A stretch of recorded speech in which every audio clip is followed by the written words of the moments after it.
Blah, blah, blah, blah, blah. Hello, good evening, and welcome to the Chronicles of Captain Pontos, the continuing adventures of the Crimson Dirks um, Hello. on the Sword Coast, the Sea of Swords, and beyond. We are currently beyond. It has been about a month since we actually did this, um, for a variety of reasons. But since we last did a session, I have had some voice therapy, and my voice no longer feels like it's being cut to pieces. My voice box doesn't feel like it's being cut to pieces by razor blades every time I talk, which is nice. I still can't do goblin voices though, so um, maybe a bit longer. But anyway, welcome back. What I'm hearing is we opt to go for the Goblin Cave. Oh, I'd be a fool to give you a goblin cave to go to if I couldn't do high-pitched goblin voices. Um, so, since it has been some time since we had a session, we could all do with a bit of a reminder of what is going on. And since we have a wild Kevin here, showing his pretty face in that box, I'm sure he will oblige us with a succinct yet detailed recap of what has gone before. Okay, well, very quick bullet points. Pontos recovered his leg off a bunch of very angry berserker orcs that live in the north end of their lovely island. It means he has to buy twice as many shoes, and his socks only go half as long now because he has to use them two at a time. But it also means he's also entered a pact with a Kraken-like entity who has granted him a bit of gribbly power. I mean, who would want to be a warlock? I don't know. And it has even affected his faithful Steve Chew Bacon.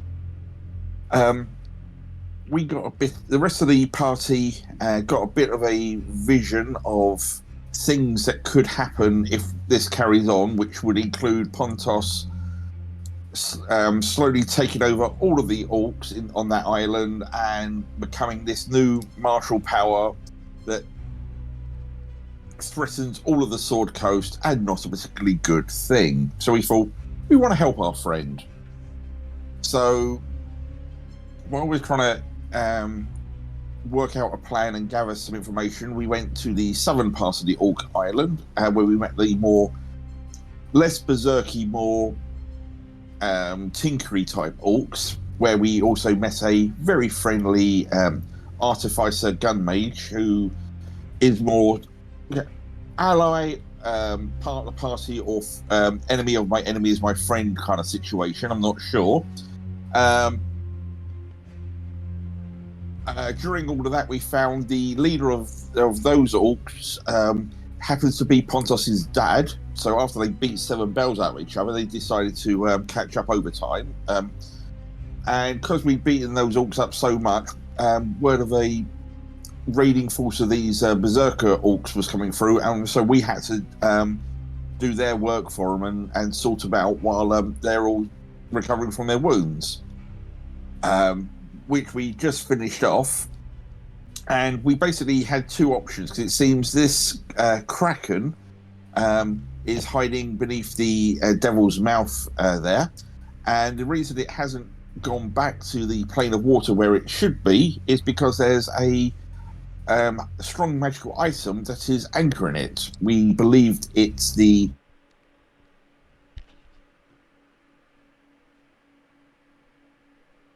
Kraken on head first, not necessarily the smartest plan, or we go and try and deal with the power source, which would then hopefully send it back to where it belongs and hopefully sort out our half-orc friend. I lost you for a second there, but I think we got all of it. You guys probably lost me rather than I'm rather not than saying me it all losing again. you, but no, that's fine. Very good. Yes. So the Crimson Dirks have a plan. Mm-hmm. You foiled an attack by the Tanarooks, which are Yep. orcs, which are part demon and part orc, and that was on kind of the northeastern coast of the Isle of Thrall. Yep. You have since returned to Grimrock, and you may, if you wish, take a long rest. If you want to talk to anybody there, then you can. I have a fair idea what you're planning to do in this session, so over to you guys. Also, thank you for the recap. If you do not have inspiration, give yourself inspiration. I do. Anyone missing one? Pontos is missing one if no one else needs it.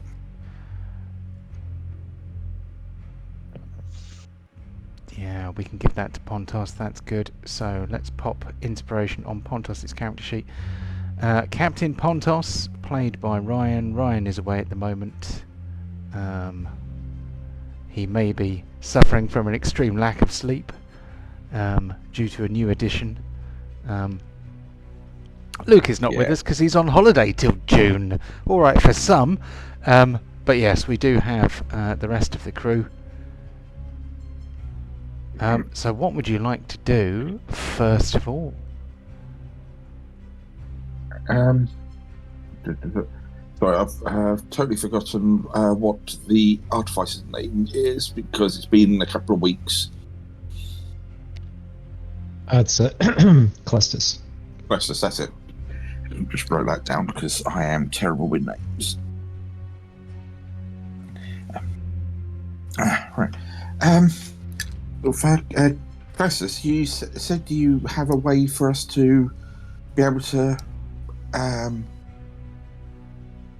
function underwater. Yeah. You definitely sure that'll work? Well, as sure as the spell water breathing works, yes. Okay, because if we're going to go with this, I can get us to the Shadow Fae and hopefully near where we need to be. But then once we get there, we either going to hold our breath and hope for the best, or this could be a very short mission. Yeah, sorry, I'm trying to get my laptop to work right now. Like I can't really do a.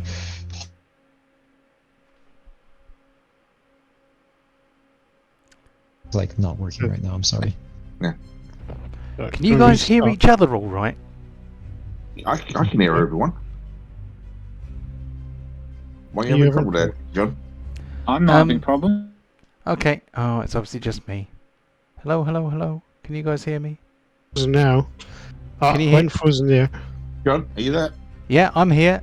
I don't know Okay. whether it was just me freezing and therefore That's me fine. thinking I've lost everyone else, or whether there is. I don't know what it is. Anyway. Kev froze there for a second. Oh, good. It's Kev freezing. Okay. Oh boy. I don't know what's going on because everything seemed fine this end, but anyway. Oh, there we go. I see you have popped Yeah. up in the chat. In the game. Yeah. Is it working? Hopefully. I mean, yes, but the problem is we're back to an old problem we used to have. I am now using my Xbox to Hooray! Fuck. How consoles are more reliable than computers. It's great. Well, we can move your token and things like that. Oh, thank you, because this is horrific. Yeah. Borin, we need a shower cap or something for your beard.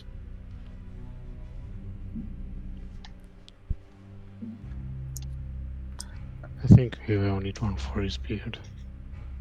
Well, yeah. Otherwise, it's going to get all wet. Well, Borin does seem to like going into the sea anyway, so hopefully it should be fine. Yeah, that's right, doesn't he?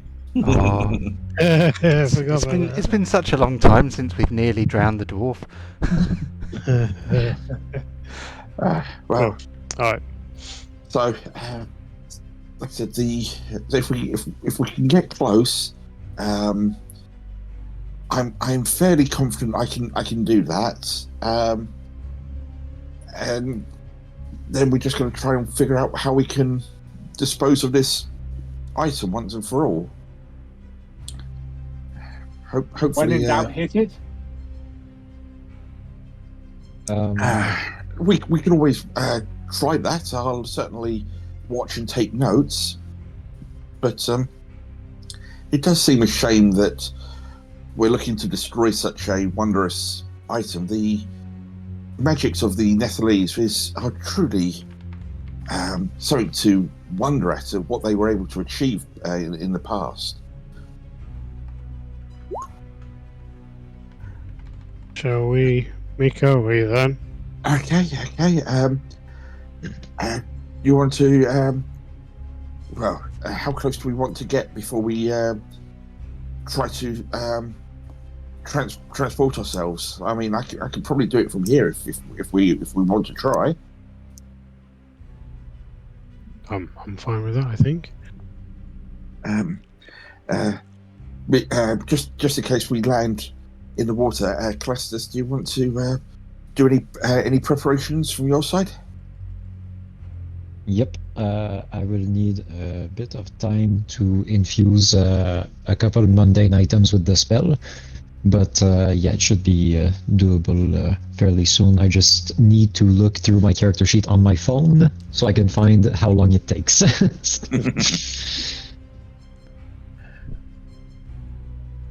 If we do veer a little off course, I do have a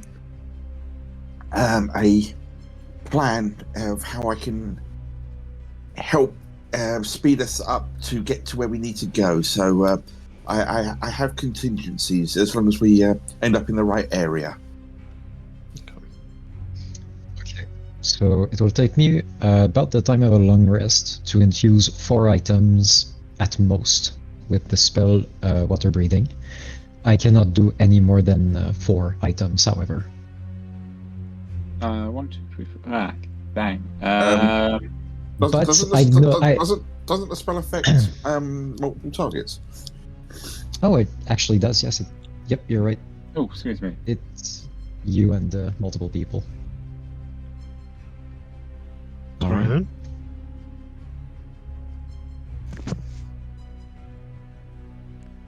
Also, I'm just going to very quickly send a DM. Up to 10 willing creatures, damn. Up to That's 10. quite a lot. Wow, okay.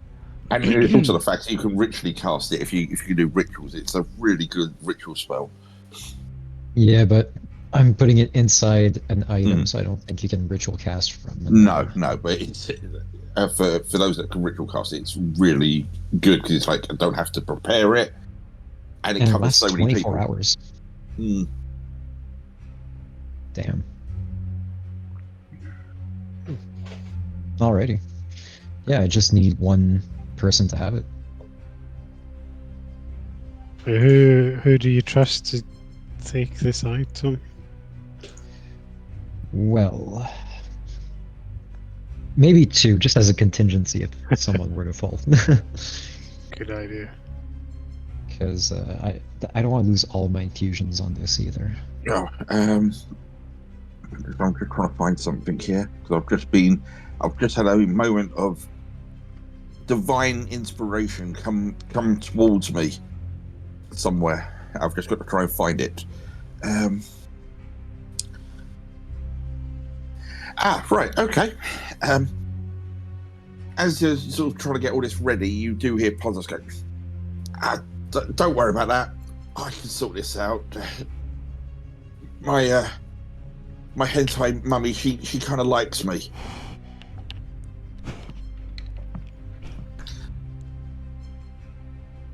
So if you want to have your little things do other stuff, that's up to you. I've got it covered. What have you got covered, my friend? Well, I've got this loincloth and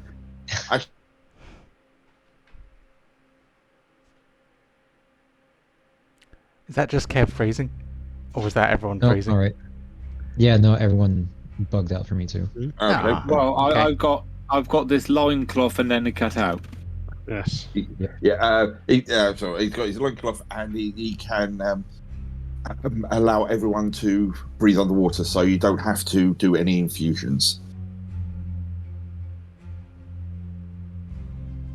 No, yeah, I could just cast a spell. No, Pontos can do it, so you can do infusions on other things. Oh, great. Alright. Let's go, go, go. Okay, so Pontos will use his ability of Gift of the Sea, which, as an action, can bestow the ability to breathe underwater on any creature within 20 feet. But it does require concentration, so it is a concentration spell on Pontos. But he's got a fairly good con. Okay.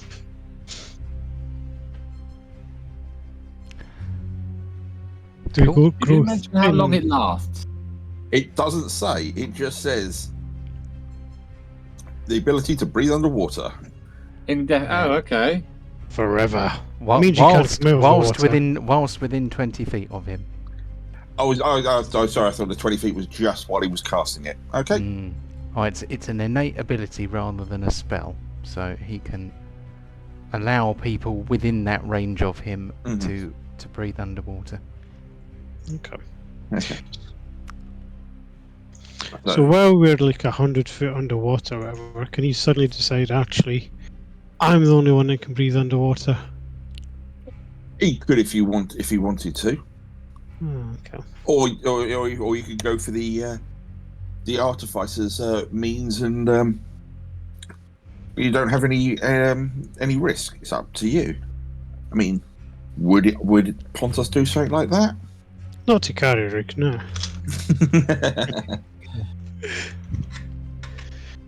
Cool. Okay. Well, let's go and find this artifact, this powerful Mhm. artifact, which... So, once everyone's ready, Yorul pulls out from under the collar of her robe this amulet. She goes, "Right, I need to concentrate here and see if I can make sure I focus on where we need to go. I've studied the Shadow Realm for quite a good many years, so I've got a good idea. So, but I've never done this, so this is going to be exciting. And I will use my inspiration to give myself advantage on this, John, because Okay. I don't trust my my life. So yeah, this is a intelligence saving throw. Not saving throw, just an intelligence check. Yeah, and it's got a fixed DC, hasn't it? I think. Yes. So So first roll, and public. Okay, all these options now. Normal. Oh, actually, I should have hit advantage. Oh, and fortunately, I did say I was using the. holy shit! Okay. I'm going to use my flash of genius to give you a +4 to that 7. Which then puts it up to a That makes it an 11. ugh. 11. What were we after? it's We were above after a 10. 16, I think. Well, there's 15. I rolled a 1 and a 15. 2 on the dice. A 1 and a 2. I cannot roll any lower than that. That Someone is has guidance, now's the time to use it. Alright. So can you roll a D100 for me, please, Kev? Certainly. Fuck. This is where it gets fun. Hold on to your hats. I was genuinely not expecting this to happen. Oh, fuck the duck. So Okay. basically, Clestis just turns while Yorl is doing that, just like hearing like a mispronunciation in the incantation, just like, wait, no. Okay, so the whole world dissolves around you Oh god, this does not sound good. as you 1 are and a 2. catapulted. Fucking You are 1 and a 2. Yep. You are catapulted out across the Great Wheel. And where do you land? Well, I have to quickly put some tokens on the map because I was so sure that this wouldn't happen.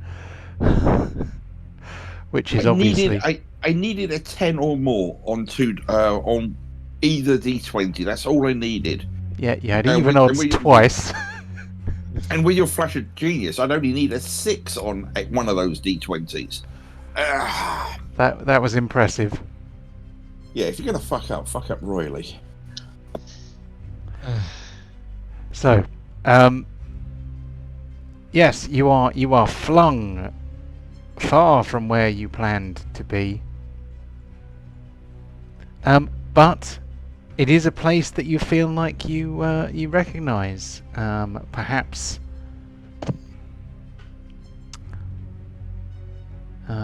somewhere the party had been before, if not Yorrel.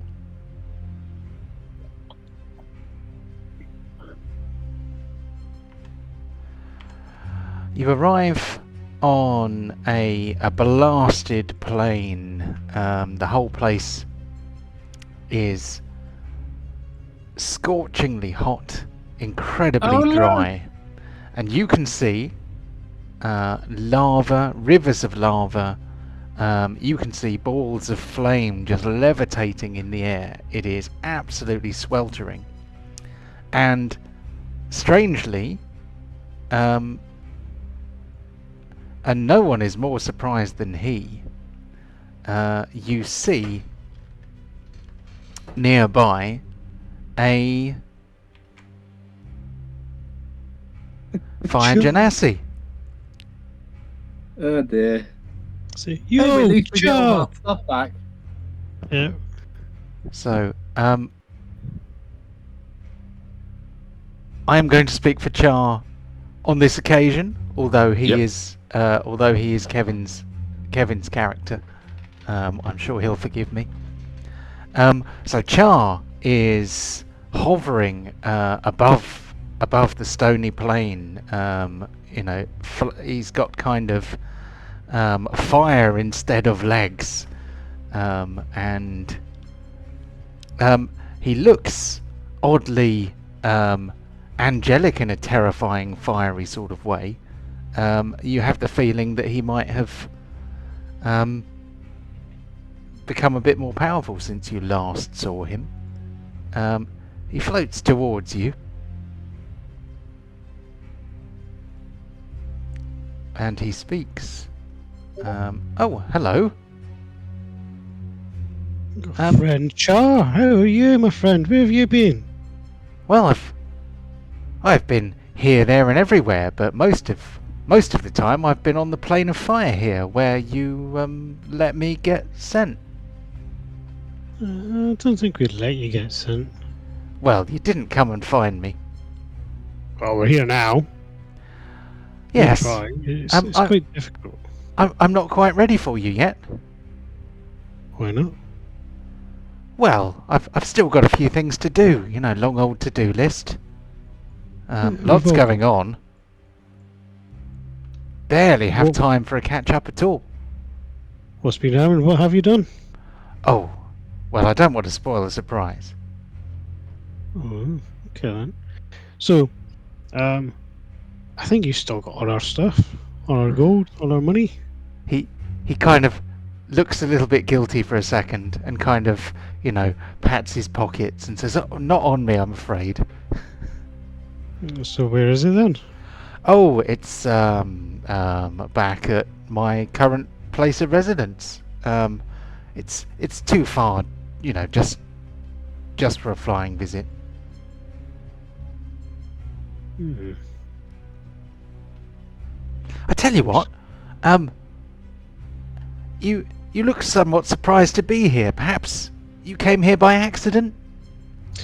Yes, unfortunately. We've got as you can see, new party members who tried to get us somewhere and brought us here, which I'm not complaining because it's good to catch up, my friend. Well, maybe I can send you back to where, or back to where you came from, or at the very least, maybe I can send you back to where you meant to go. Char, I have some unfortunate news. What is it, We Borin? may have lost Deep. Lost him? Where's he The gone? last time I seen him, he was wrapped around by a kraken and pulled into the ocean. So we're like 80% sure he's dead. Oh. He kind of buffs his nails on his jacket and looks at them and says, "That's very sad." Wow, teammate for several years. That's what it gets. That's not in character, by the way. Wow. Yeah, and all of this, you will get Ural sort of just timidly sort of step forward. And go, this is my mistake for us getting here. We were trying for a different plane, but I accidentally lost a little focus when I was trying to zero in on it. It was unexpectedly testing. It's the first time I've done that before, so I apologise for dropping in like this. Oh, no trouble. Well, you could try again, since you've landed somewhere safe. Ish. No, just check if I can on that item. I can't remember if it's once a day or. No, it isn't. It is a. Okay. It's in case the item was a once a day thing. I was just checking on. Yeah, I just checked that as well. I was like, Yeah. Okay. Anyway, I'll see you all later. I won't stand in the way. He floats back a bit so that he doesn't get caught in the. Okay. I'm really sorry about that. I will try harder this time. And Bye. Okay, let's see if I can do a flat roll this time. Take it easy, Joe. See you all Hang later. on, did we get our stuff back? Hey, Wink. hey, what about our stuff? Oh, later. Yes, you'll get it. Oh, Oh, for God's That's sake. another 2. Jesus, man. Would you like to use Pontos's inspiration? Yeah, He can gift it to you. I need an old priest and a young priest. This is 3 dice, a 1, a 2, and a 2. Seriously, roll 20. Yeah. Your char rolls are just continuing, mate. Fuck Can't off. believe roll Earlier. 20. Come on, natural one. Might as well be at this stage. Come on. Can't crit fail me. I dare you roll 20. Oh, come Go on, on. Yorl, you got this. Hey! So where were you headed with that one? That's exactly what I needed. Yep. Is that for the Shadow Realm, or is that for That is going to go for the Shadow Realm. Yeah, we're still on plan. Okay. Cool. So that was embarrassing. Roll 20. I don't need your help to look bad. I can do that on my own.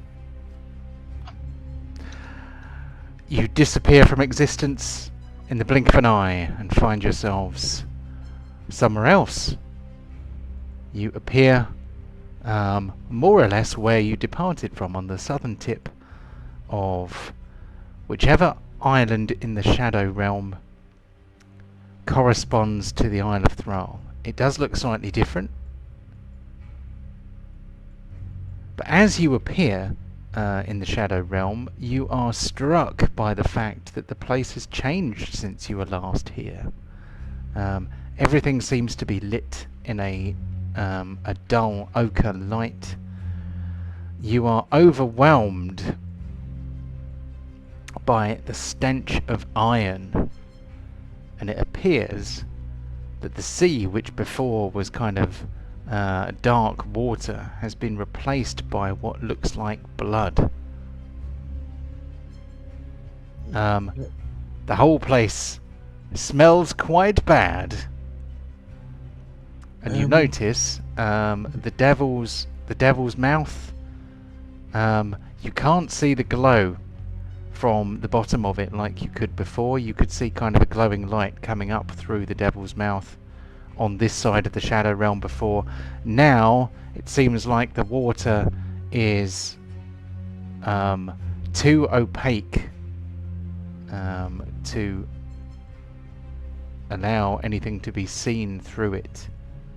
Out to sea some way, what you do see is what looks like some sort of boat, or ship, I should say. Ooh, That's rather cool. I think I know what The it is. ship looks grotesque. It appears to have been made from bone, and it has tattered black sails. Did we start playing Pirates of the Caribbean yet? Do-do-do, I can't remember what the tune is. It's gone. But okay. So the Shadow Realm seems to have gone into its emo stage, right? Or the DM has. Did you ever leave, John? Not really. I mean, I predate emo. Emo got it from me. Right. Well, we don't have a boat here, so we can. But I have a means that we can over to either the whirlpool, or we can go over to that ship. Which do people want to do? Oh, I quite fancy the ship, to be fair. Was above everyone else. Well, the ship would give us a place of operations, I guess. I think so. Everyone else happy with that? And Pontos is looking eager at that, going, thinking of that as his flagship at the moment. Awesome. Let's I'll go. pull out my axe. Let's do this.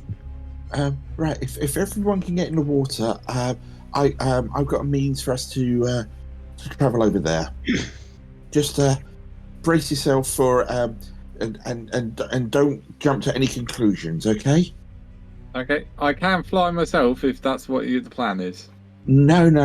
This is for everyone. I have a means. Don't worry. So do you get in the water? Water. Yeah, why not? Water. Mm-hmm. Okay. Pontos and Chubay can get in the water as well. And then is Crestus going in there? Colossus waits to see what happens when you guys come in contact with the water. For science. Chewbacon laps up some of the water and seems to quite enjoy it. Alright, good enough for me. Once everyone gets in the water, gets in sort of relatively deep, Yoral will fly out a little way on her magic carpet. Then she's just going to dive off, sort of grabbing the carpet behind her and dive into the water. And I'm going to cast Polymorph on myself, John. Yep. And you see coming out of the water a large whale type creature.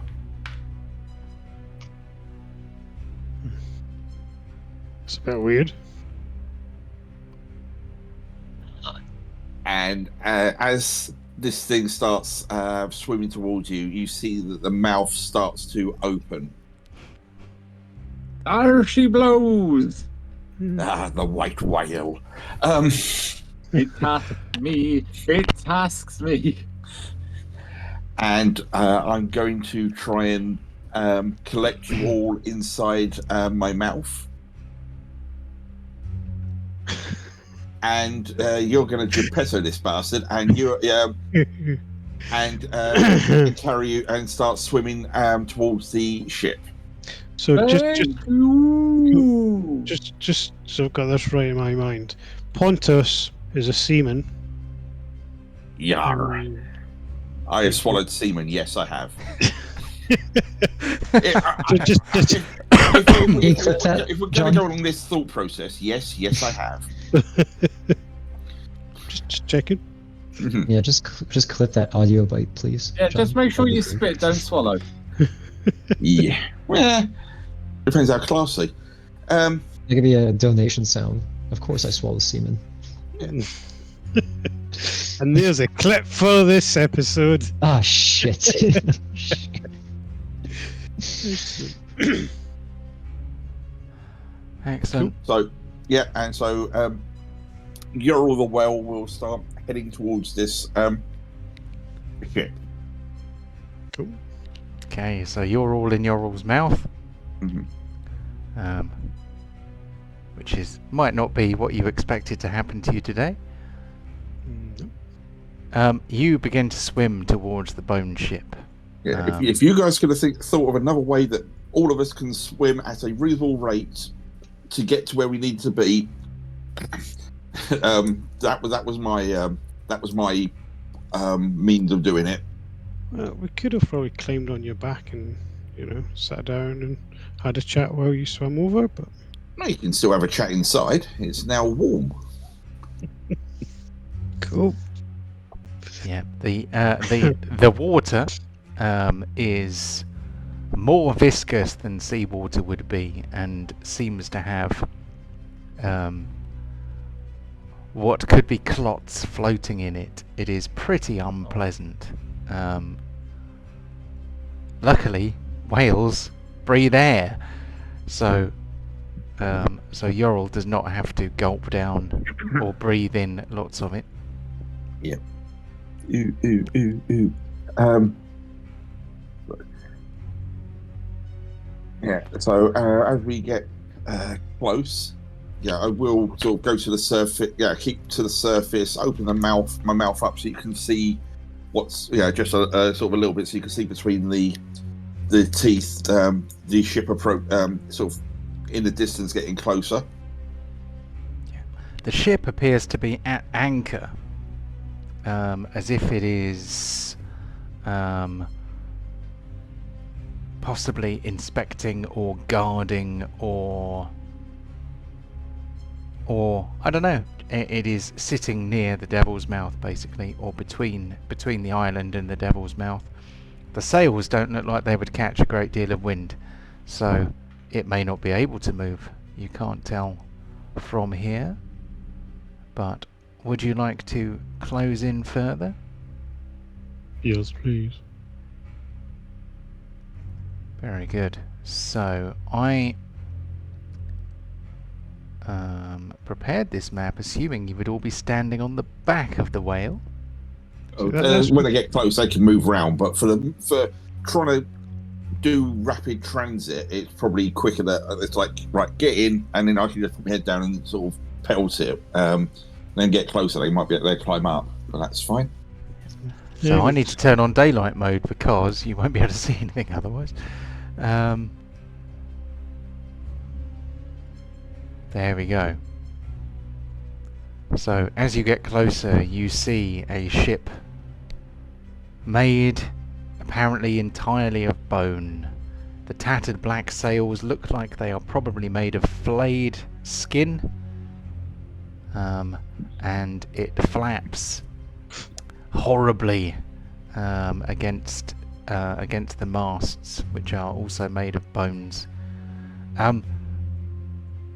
On the deck of the ship, you can see a number of figures,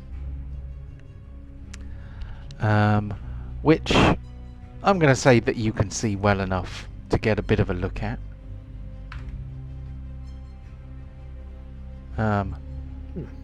On the deck of the ship, you see armoured creatures wrapped in bandages. They have oddly elaborate kind of bronze armour parts showing between the weathered and stained bandages that cover their flesh.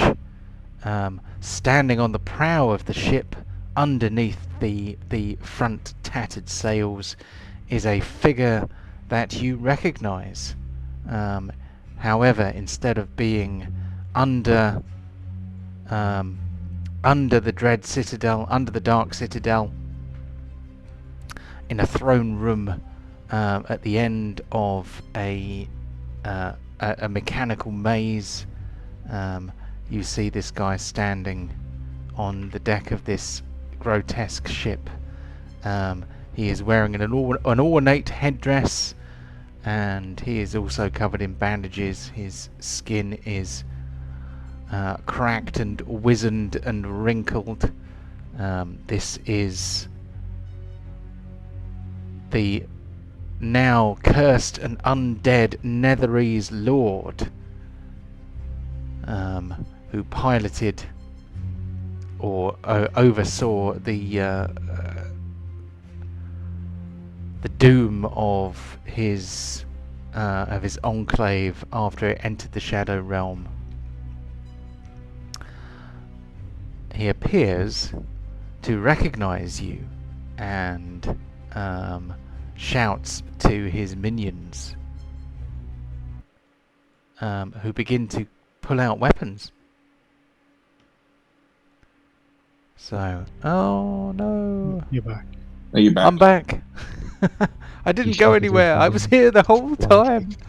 But yes, he begins to shout orders in a strange guttural language, and the creatures on the ship begin to busy themselves pulling out their weapons, which are kind of polished bronze-coloured Kopesh swords.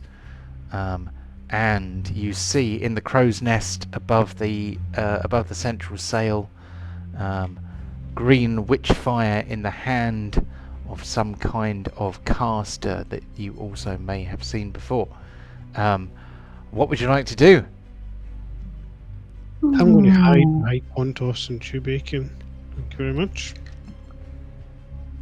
Well, we're still in the whale, aren't we? On the well now. On the whale. I can't really. Rage is not the best prudent of things. Neither is activating my shield while we're this far away. You can see the way the wind's blowing. I'm going to give you all basically a turn to do whatever you want to do to prepare yourselves. It seems to you like hostility is about to occur. Pontos is going to get onto the back of Chew Bacon, though I seem to be going under the pig. I don't know why. Hold on, let me...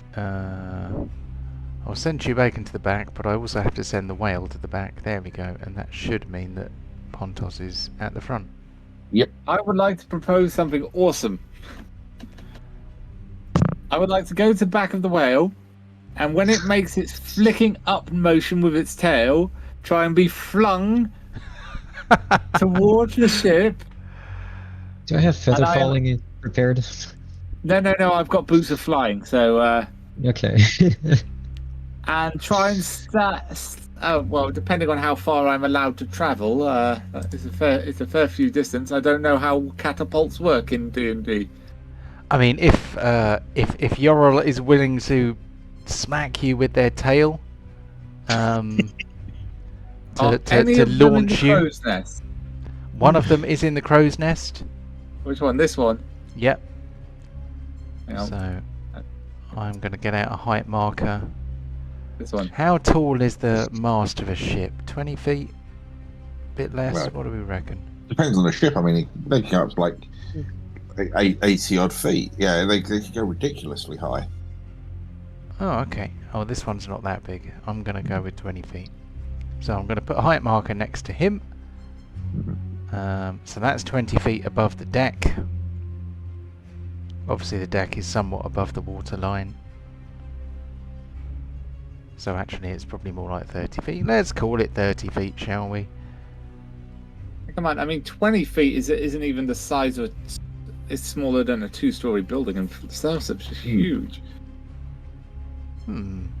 Okay, well, for argument's sake, let's not worry too much about scale. I'll just kind of guess it a little bit. Let's not worry about who killed who first and shot. Yeah. Oh, Right. is that? So So for Operation Dwarf Tossing, Uh-huh. Launch away, my van. so after swallowing semen, I'm now tossing dwarves. What do you need me to do? Is that a... Let's have a... I'm guessing this is probably going to be a strength roll. You are a gargantuan creature. Mhm.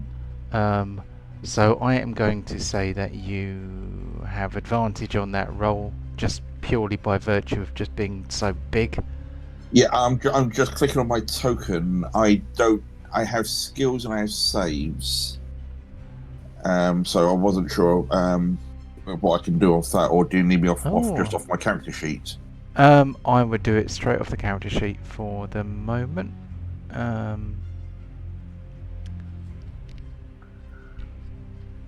And also, yes, your character is your current form is enormously strong, stronger than even I expected. But yeah. Yeah, because that's the thing. I've only got Yorl's character sheet. Is there a character Oh, sheet really? for the well then? I didn't look. Is there a character sheet for the well? I didn't see that. There is a character sheet for the whale.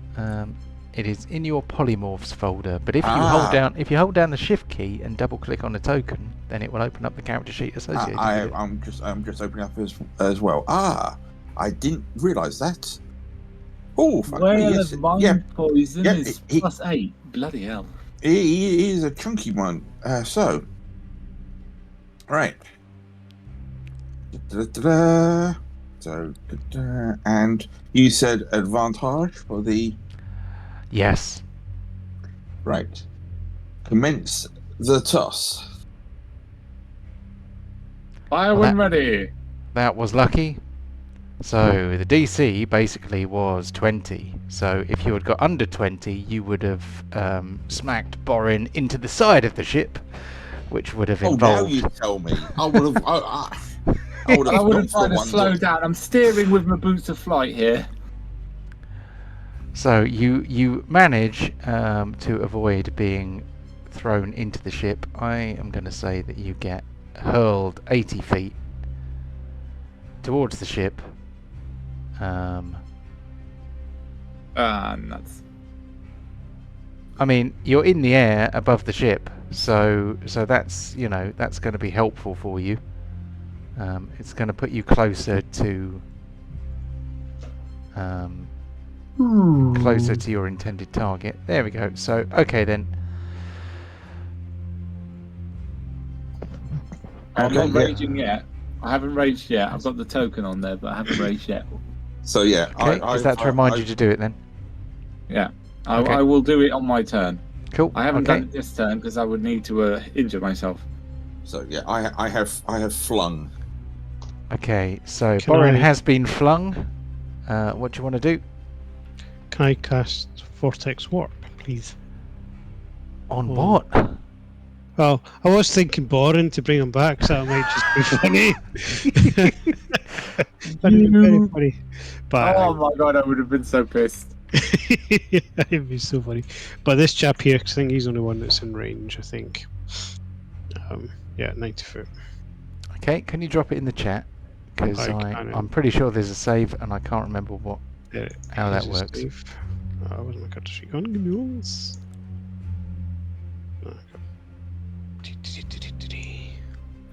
Vortex Warp. I mean, I think you said like an age thing, but yeah, you're saying like Pirates of the Caribbean. I've got Captain Pugwash going through my head at the moment.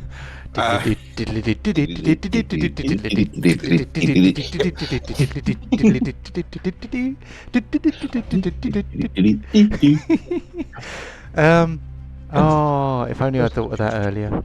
I would have downloaded that and played it for you. Yeah, it's semen stains. Yep, and Roger the cabin boy. Yep. So Con save. con save DC 17. That is a high DC indeed. So our friend here has advantage on saves against spells. Oh, that's not very nice. I mean, it's quite nice for him. Oh. He has failed his save, though. Yeah, how do you Or like the rolling target is bad dice? teleported to an unoccupied space of your choice that you can see within range. So where are you putting him? Right in the middle here. Did you just ping? In fact, we're going to put... Oh, you're putting him right next to you. Yeah, because we're going to kick him off the wheel into this bloody sea and he'll drown. Okay, he is 90 feet. Okay, so he lands next to you. He has a somewhat confused look on his face. Cool. It'd be rude not to. That's a very interesting choice. Be rude not to. I think Pontos would probably want to give this guy a bit of a backhand for suddenly appearing like that. Yeah. Okay. There we go. So you on you. Oh, come on.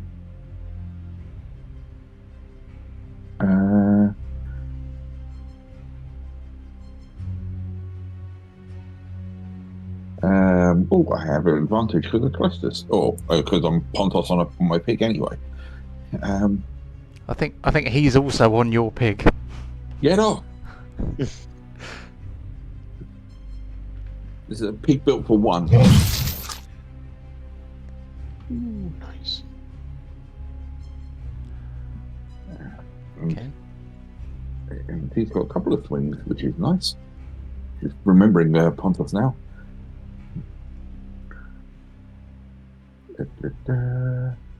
Advantage.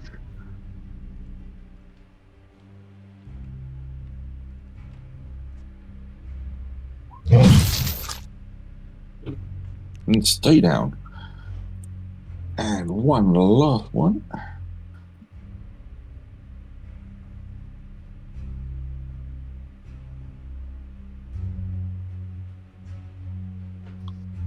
And because he's doing all this two-handed, he won't use the cat claws.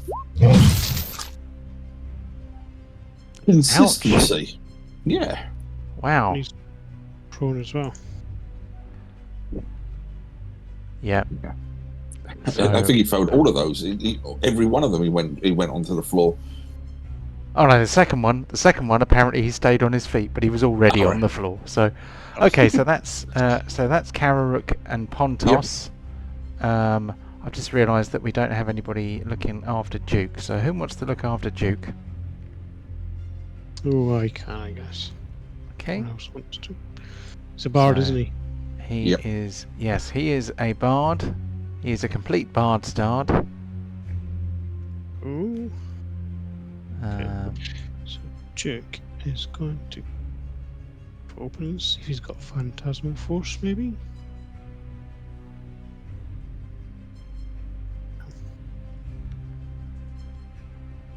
Give me a shout when I can open his character shield. Oh, you already have access to it according to it. There you go. Right. Ooh.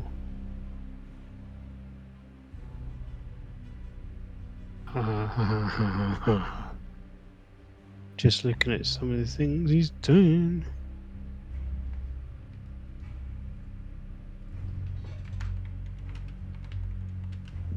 So he does not have Phantasmal Force. Poor Ural. Just all this is going on her back here. It's like, oh, He's got Fireball. you're not doing fireball on my back.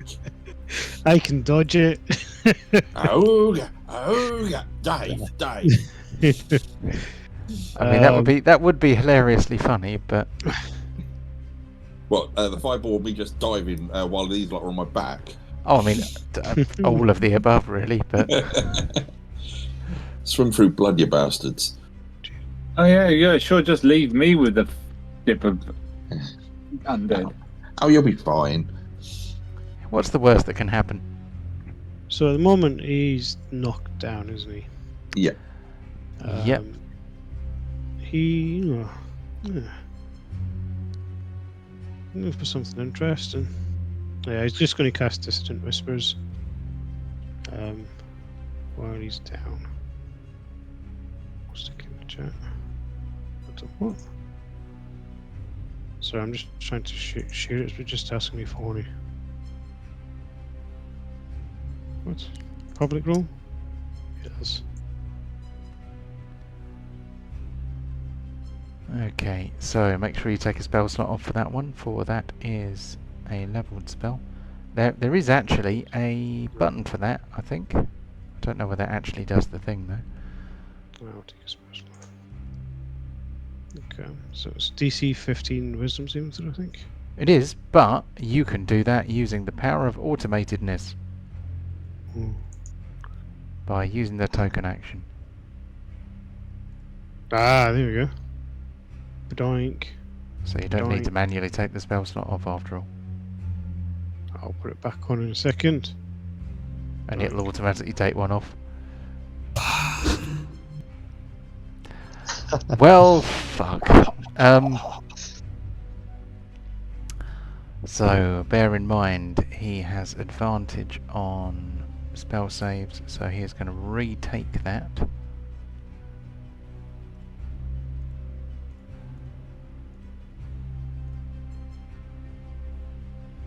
Damn. So on a failed save it takes the damage. Half damage. Half And it doesn't damage. run away. Okay, so he's going to get some. He's going to get some of that back, and he's not going to run away. That'd have been funny having him run around Yorl's back. I mean, he wouldn't be able to go very far, would he? No. Okay, so that leaves us with Clastus, who still has a turn, and then we're going to roll for initiative after that. Mm-hmm. Alrighty. Clestis is going to lean back, aim his musket right at this thing's head, and let off a shot. Cool. So disadvantage and advantage at the same time, so it's a flat roll. Oh, wait a minute, Crossbow he's- expert, yeah. Because he's prone.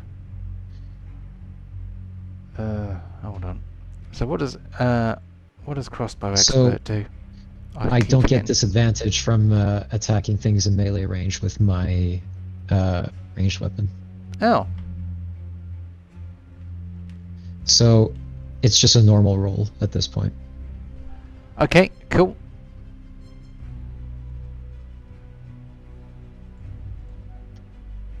Oh boy. Alright, let's see if this... Okay, perfect. I've just realised you might not be able to use token actions. I can. Oh, cool. It's just Okay. gonna take a little while longer. Fuck. Unfortunate. Indeed. Ow! You just fucking shot me.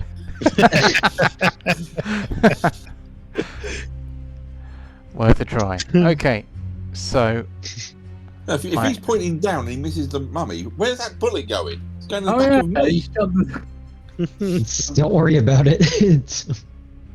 Oh, roll over. probably just- Do a barrel roll. just ricochets off the blubber, it's fine. use the boost to get through. Oh, no, now you're Ricochets calling me off the blubber, fat. hits Carrie Rook in the face.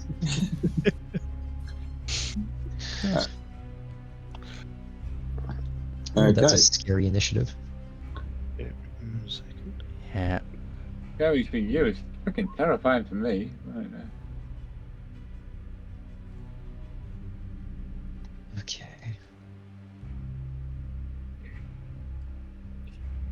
Yeah, go Yorl. Oh no, that's Pontos, that one. Ah, my neck. Pontos bringing up the rear. So I got 2 11s, one for me, one for... Okay. And why didn't it add it to the turn order? Oh, Duke's in there, Karok's in there. No, it's fine. Okay. Is it? So, is anybody not in the turn order? I'm trying to figure out how to do it from this primitive machinery. Alright, there we go. Huzzah! Why does it keep on saying it's round 3? It's not round 3, it's round 0. There we go.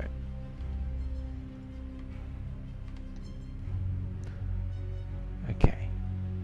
So, do we have you all? Not quite. Nearly. There we go. Let's get it all in there. So, Clestus is definitely going to be the first to do anything. And then I've got lots and lots of turns. For sure. Thank you. 1, 2, 3, 4, and Chew Bacon goes on Pontos' turn. So, Netherese warrior, standing on the deck, looks over at Borin as he is launched through the air. The wings have yet to arrest his flight. He's just kind of like arcing over, and the Netherese warrior stands up very straight, and you hear the sound of tearing fabric as metal scarab wings burst out of his back. It's a fairy. Damn it. Takes to the air. So, oops, I've just I've just changed the shape of the token completely by And mistake. grown 30 feet. Yep, yeah, I did not mean to do that. So he is going to fly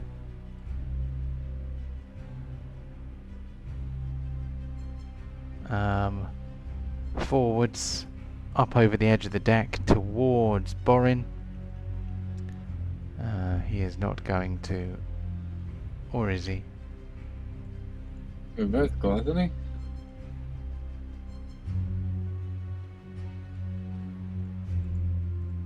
Go. So, I mean, he could use his action to go further,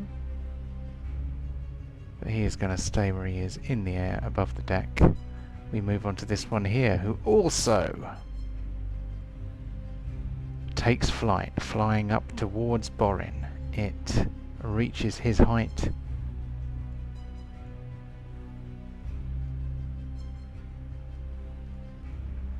And then I need to remind myself how many times he can do this.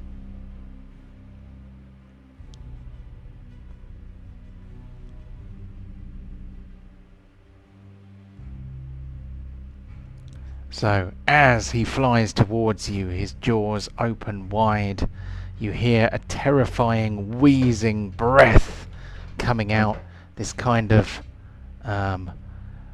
horrifying scream from this tormented undead creature. And its hollow eye sockets fix on yours. It is really scary. He's going to try and do a thing to you, which is a dreadful glare. I'm taking off my animated shield because that's on.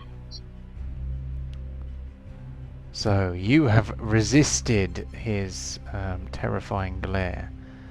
He then swings his Kopesh sword at you, hoping to cleave your head free of your shoulders.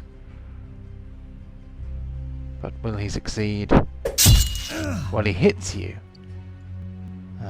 Your head remains steadfastly attached to your shoulders. We move on to Clestus.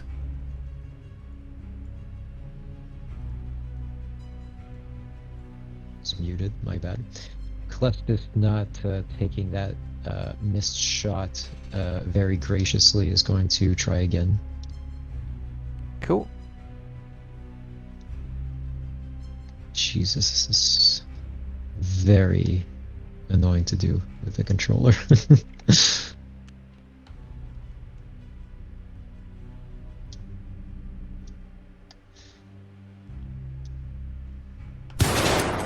Good lord. Oh no, he can't hit the side of a barn door today. welcome to my world earlier on. So, roll 20 just doesn't seem to like us. Nope. So, anything else from Clastus? A few tears, but that's it. Okay, he's probably having a bit of a hard day. You know, he's gone from being imprisoned by orcs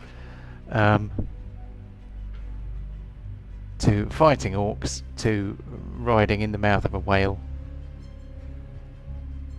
I've got a weird question. Oh, I'll So- give you a weird answer too then. We're riding on the back of Euro. Euro's one of our party. Does that Yep. mean we all get advantage straight off the bat? Oh, hang on. I mean... And flanking. The Yorl is exactly opposite to the target at all times. Yeah. Only if you're directly above them. I mean, the target is prone. Mm.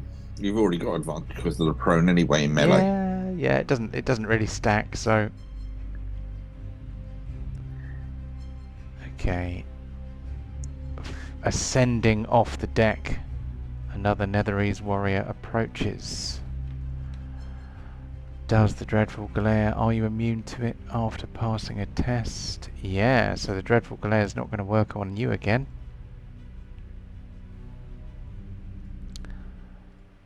So the Koppesh sword is swung.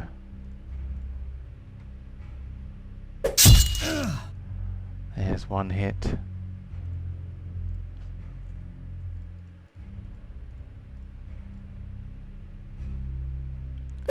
One hit, one miss. Are you going to do the thing?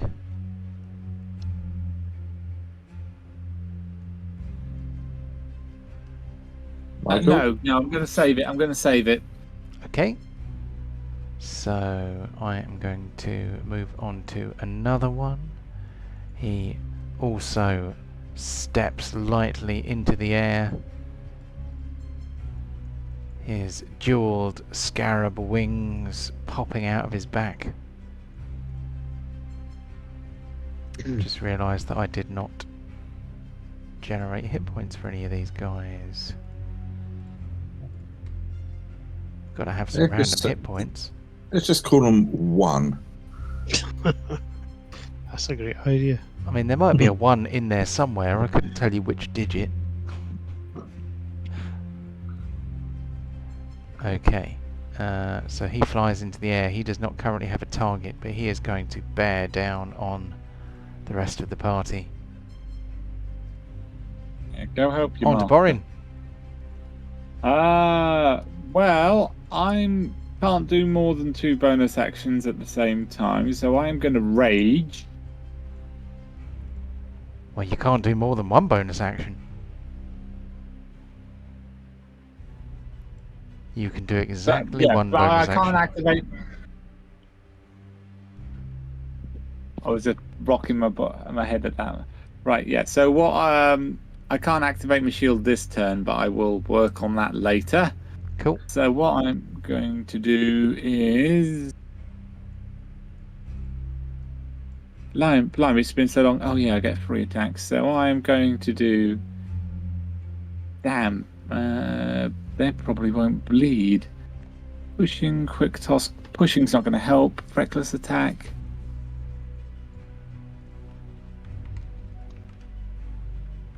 Am I a 2nd level barbarian now? I don't know. You tell me. Yes. Okay, right. Right, so I am going to do a reckless attack. You can throw aside all concerns. Oh, hang on, I'll just show it. Right. You have advantage, and enemies have advantage against you. Yes, but I'm going to... I'm going for a triple combo here. I am also going to action surge, Okay. and I'm doing sweeping attacks. Hang on, let me just pull up how many I have. I'm going to do on all 3 of them sweeping attacks. Okay. So you have advantage on your melee attacks this turn. As long as they're strength-based ones, but yeah, you're using your axe, so that's fine. You are raging, that's fine. So attack away.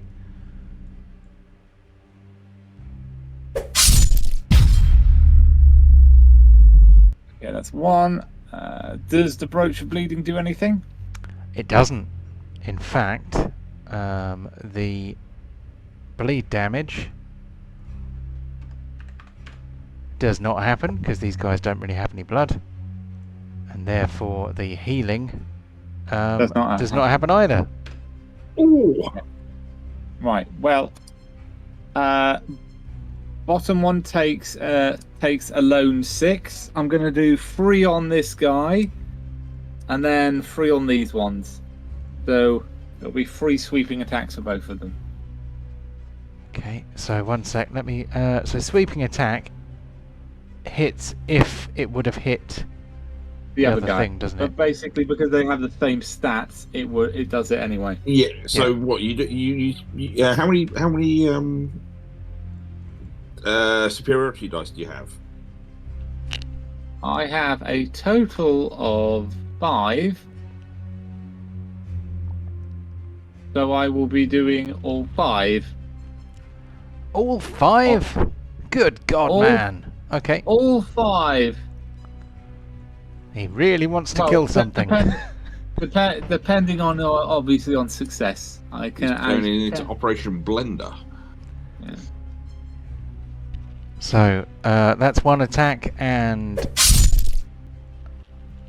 okay, you're attacking the same guy. That's fine. So Yep. he gets his bleed back, Oh, and 1. I So- figure that before I get swamped, I should do this activate. Try and get as many in one go as I can do. Yeah, no, it's cool.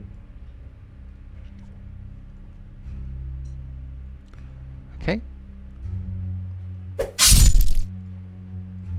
Okay. That's better. Okay. Right. So now going on to the one at the bottom here.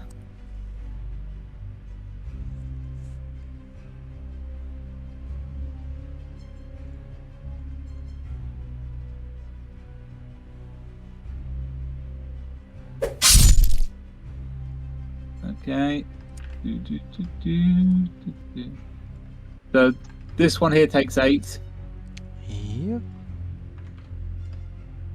And final one with the sweeping attack.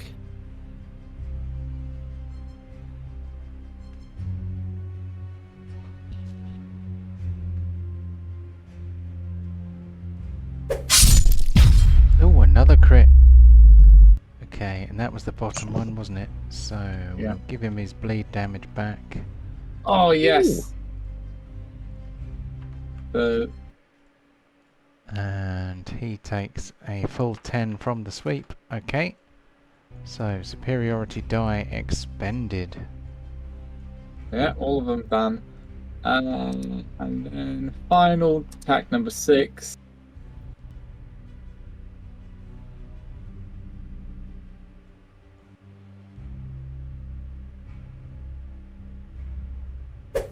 Right, if that doesn't get me damage dealer, I don't know what will. Was that the bottom one? That was, wasn't it? Okay, Yeah. so So how many is that in total? It's quite a lot. 50. Yeah, but remember the bleed doesn't count. John was saying. Yeah, no. Yeah. No, that's what I'm just doing.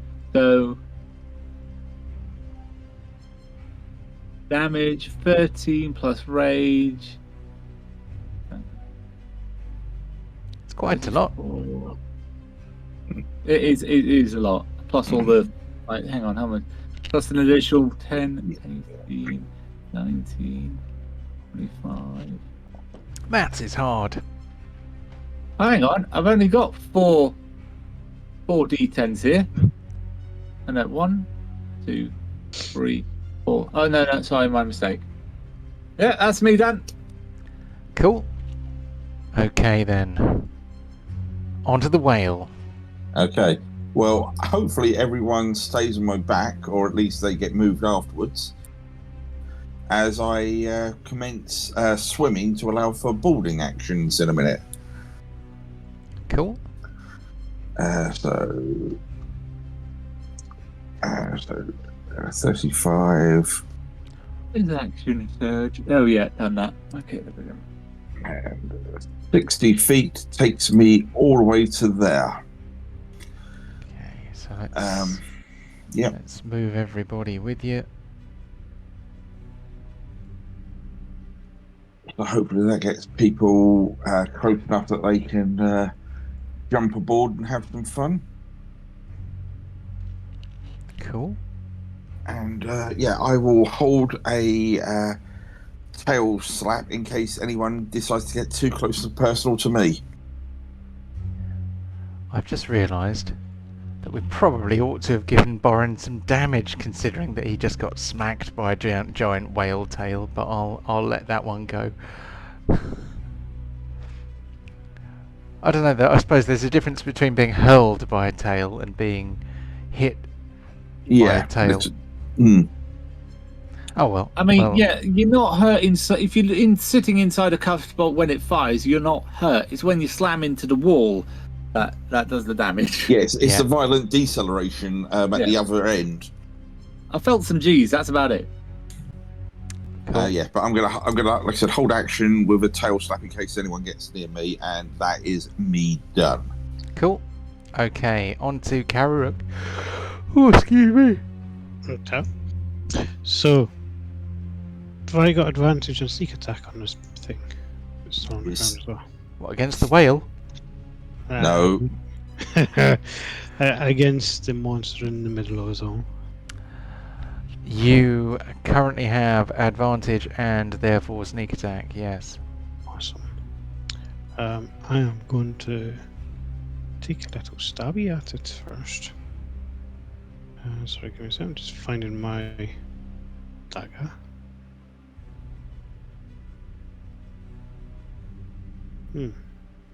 Ah, there it is.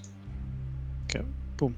So these creatures, they're nethery still. They're kind of mummy-ish. You know where it's going. Are you about to ask me if they're fire-based? Yes. I'm afraid they are not fire-based. Ah, okay. And I have just forgotten, I've just realised that the Netherrealm Lord has things that I forgot about. So, you give him a stab. He doesn't enjoy it much. That's a tickle compared to what Boren did earlier. Booming Blades, am I too late to see that's been added? Yes. Okay. Next you gotta tell me before. Yeah. And as my bonus action... Oh, bonus action too? Oh, Liberty Hall! I'm gonna... don't want to do that. Yeah, I'm going to disengage. Jump up onto the ship. And give Okay, give us an acrobatics check then. Acrobatics. Dum dum dum. One. That's not going to be one. It's going to be like 50. Oh, 20. It's a bit poor. I mean, That's as low. 20 is as low as you can go with that skill. Yeah, you don't fall in. You end up balanced on the prow of the ship. A funky somersault on the way up. And since it's the end of your turn, I'm going to use a legendary action. Because I forgot about legendary actions. So...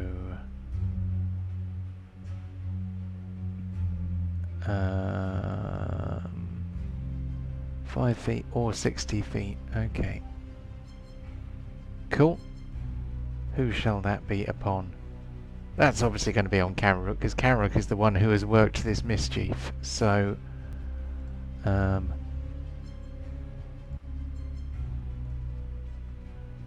a rotting curse is coming Kararook's way. That doesn't sound particularly nice. Oh, you're gonna love it.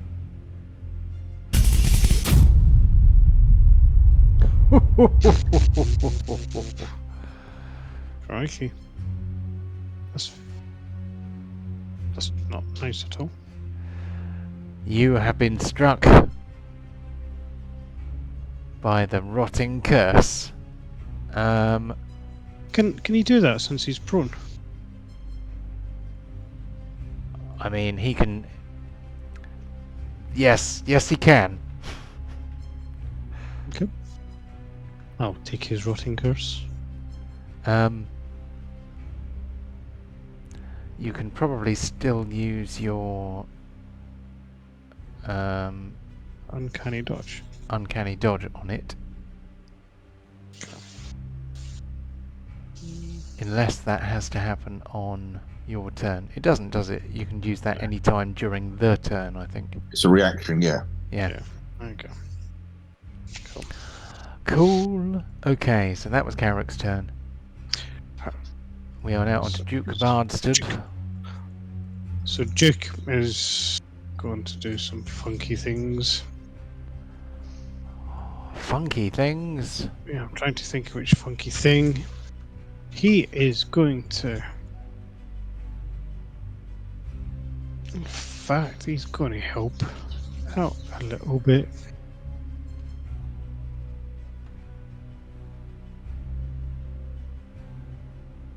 Oh, he's not going to do it. No, he's going to just cast Vicious Mockery on our prone fella. Ah. So, So if successful, he'll have disadvantage, which is what he's after. He's not really... cool. There is a token action for this one, so that will save us doing any. Okay. Vicious Mockery, there he is. I will get ready to.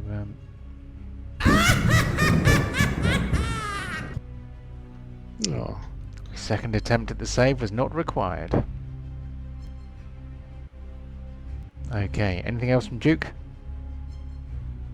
no. Okay, we move on to the Netheril Lord, who spends half of his movement to stand up. He then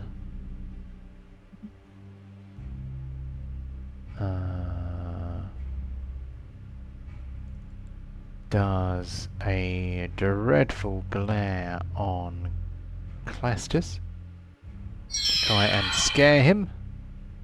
Clastus is made of sterner stuff, obviously. And then we're going to share the love around a bit here, so I am going to randomly decide out of the 4 creatures who are not Dr. Clastus. Oh, wait a minute, there's more than 4. 1, 2, 3, 4, 5. We've got 5, so I'm going to roll a d5, the impossible die. Actually, I'm sure what d5s do exist. 1.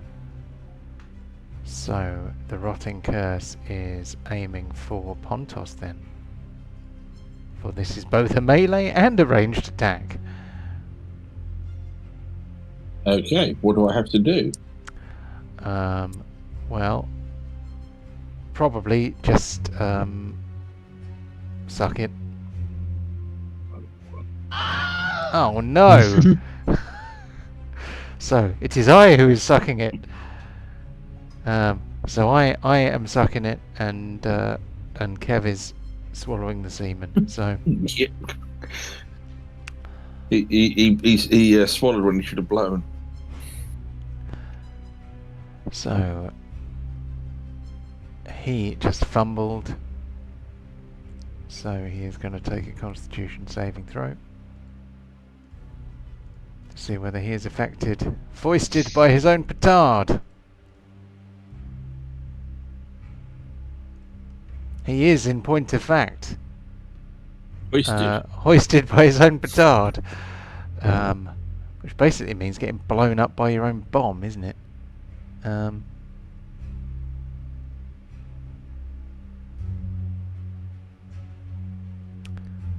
So... Oh, that's okay. Right, that's fine. So, it rebounds and hits him. He makes a sour expression.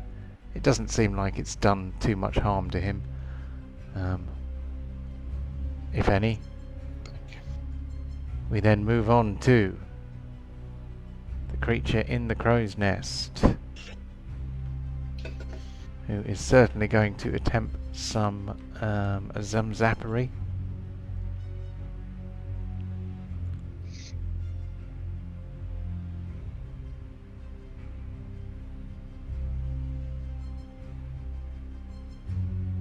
Oh, did I just miss a really important thing? I don't know. I'm about to... Oh, bugger. That's a yes. Or it could all be smoke and mirrors. In It this could. case, I don't think so.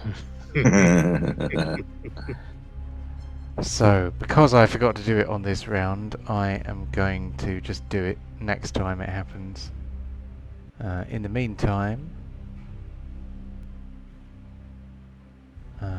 the warlock of the Netheril, who is standing in the crow's nest, he is going to do a thing. Who is the closest target? The closest target is Borin, so we're going to give some love to Borin. When I say love, I mean fire.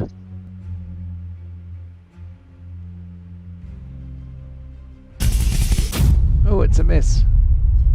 Just Of course, realised he's that. a warlock. Yeah. Perhaps that should have been with advantage though, because of reckless attack. Attack rolls A against you warlock with have Eldritch Spear. advantage until your next turn.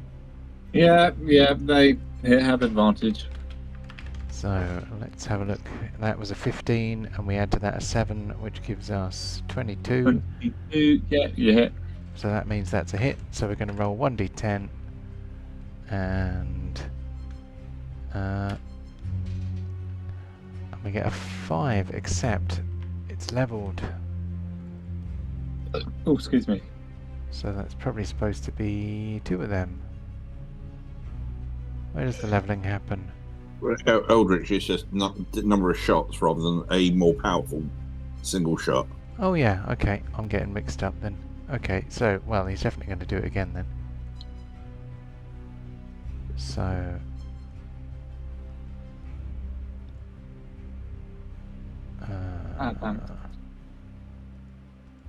advantage coming your way.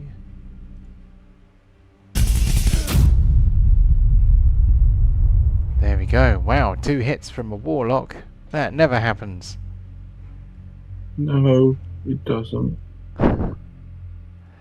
So things are about to get real messy. But before things get real messy,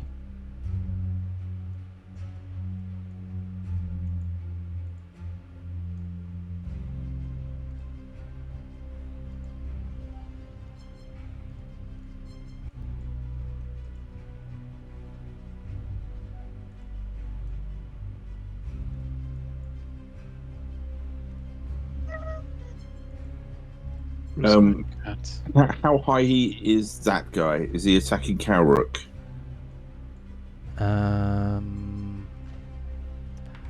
let's see. He is going under the sail, which would mean that he is not passing through Borin's threat. Mm-hmm. So I need to put a height marker on him. Let's copy that one. Paste. I should probably be doing a bit of Pythagorean stuff, but right now I am just not going to do that. Okay, it just my tail has a 15-foot reach. Holy shite! Okay. How high is he above the water? Well, he's 10 feet above the deck. So, okay, he's probably out of range, and that's all I was just checking on, just where he was. That's fine. Very well. Okay, we are going to have some Kopesh sword style action coming towards Kararuk. Oh. That's one miss. And I've just realised that because I used a convenient... Aha! Because I used a convenient power card script, I did not actually put into the chat what the Mummy's Rot is.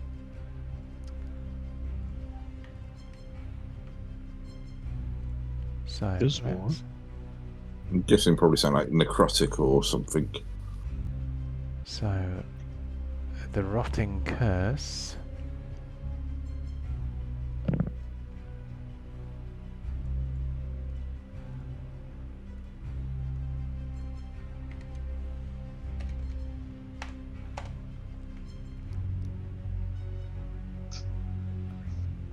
Ooh.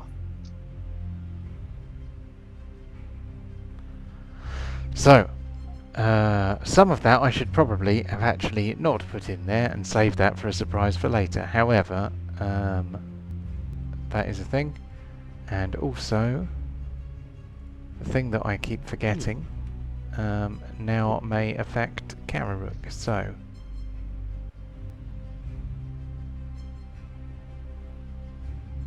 except you've already got it. So you're fine. Okay, so we're going to move on to this one here, who is going to launch themselves straight off the ship, heading more or less in a straight line towards the whale. Okay, well, that one will get a slap. Cool. Slap away. Mhm. I don't think I have made a script for this whale because No. I didn't envisage it actually doing any fighting.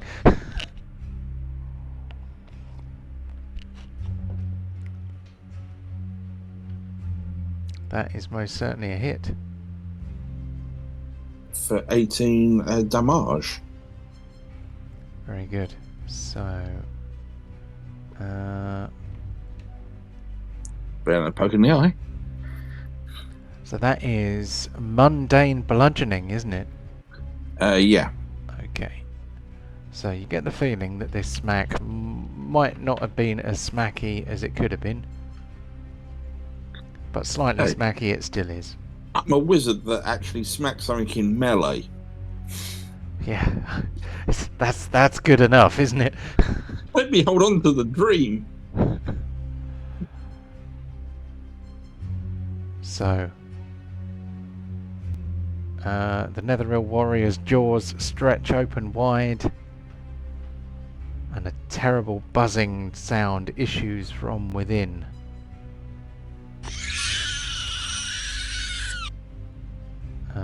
So I'm going to give you a cone.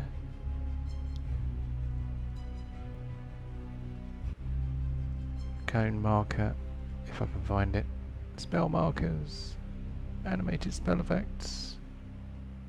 It's under the draw now. You've got the option of is it draw? No, the tape measure. You've got the line. Yes, you cone. are right. We can save all manner of time by... And if you wanted to linger or do once you've put it there and it stays there.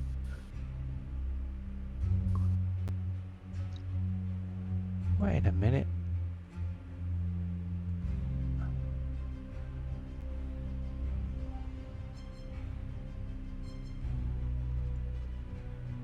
It is not lingering. That's because I did it wrong.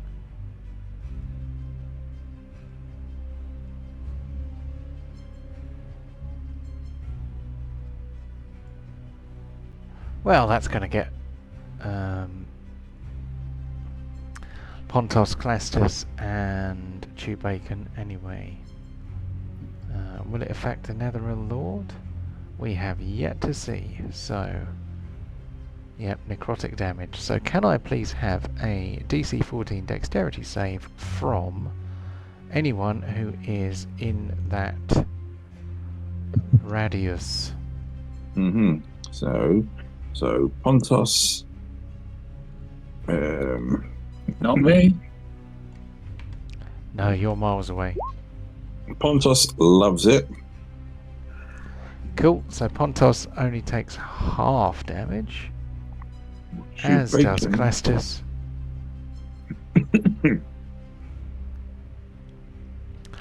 Bacon takes the lot. And then finally,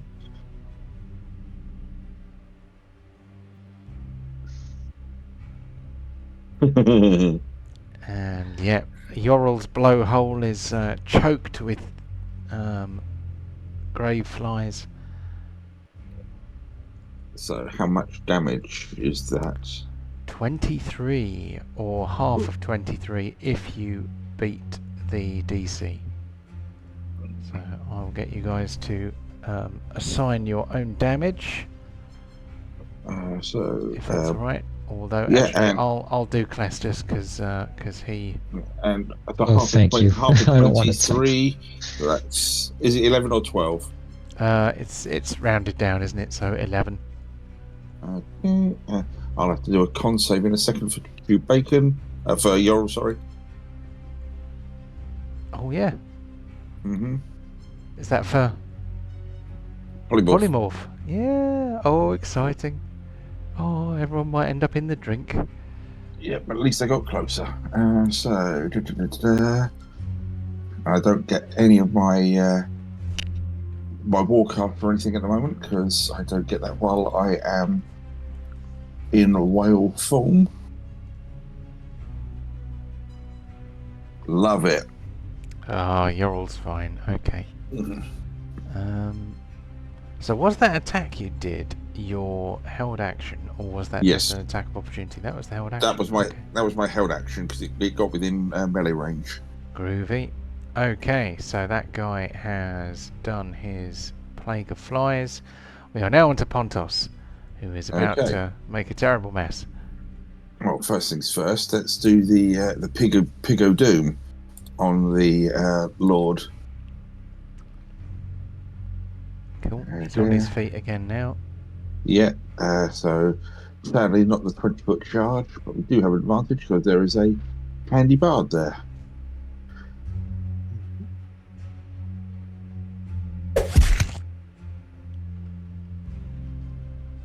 And we'll give that another go because hopefully, if the pig head butts him, he goes down. It makes no difference in the grand scheme of things because somehow, some way, Pontos will get advantage, but more principle.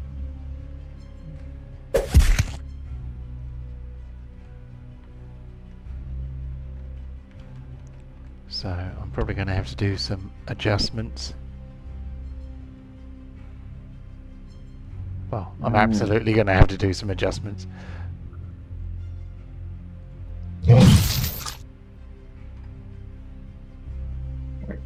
When I'd say get on the floor, kneel before your new Ocean Lord.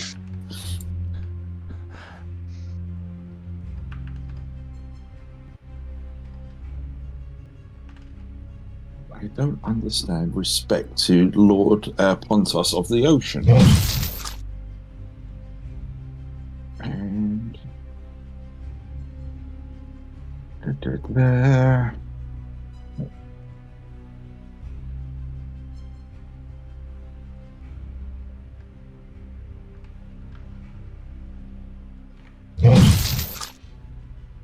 Ooh, 35. That was a nice hit. That wasn't even a crit.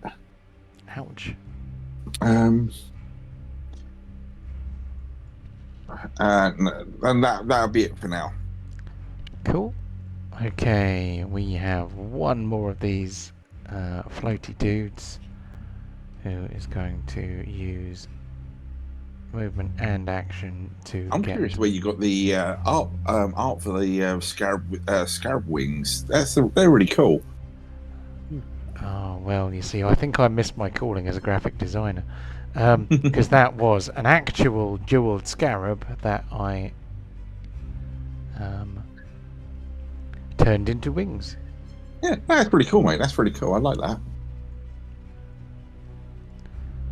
So he flies over there. He is done. So that is the end of round one. And so now that seems as good a time as any to have a quick comfort break.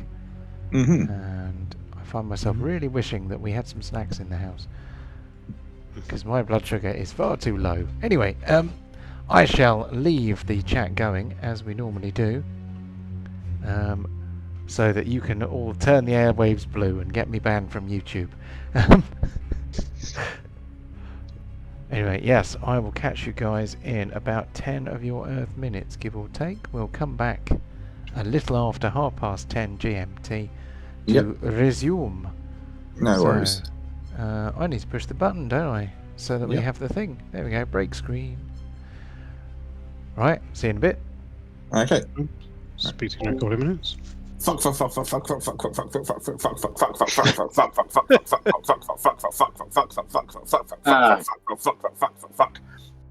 Just Yeah, it made me dead. more out of principle, just since John's left it live. That was all. I just thought. Alright, give me a second, I'll be back. No worries. I've got just refill, so I'll be back in a minute. Come on, work we here.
Hello.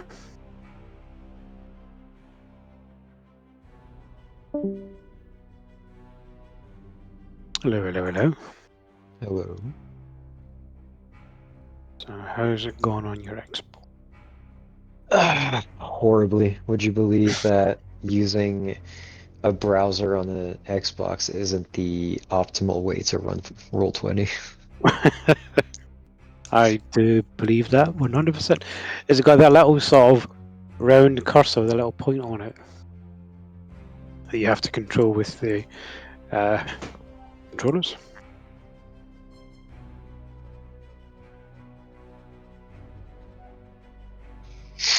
Sorry, what was that? Saying so the web browser on the Xbox has got the little pointer on it, the little round pointer thing that you have to move around the screen to click on things. Yep, sure does. I'm feeling your pain. Yeah, it's making me use Edge. Edge is alright, but it's the controllers. Like, there's two options. There's Edge or Bing. I tried Bing, but Bing isn't supported on Roll20. So, That's not good. yeah. This fight's not looking good either. Is it not? The flying things. I don't know.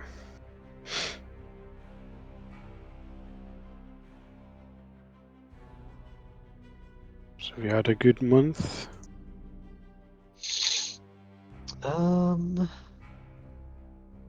Yeah, I guess so. Haven't been up to much.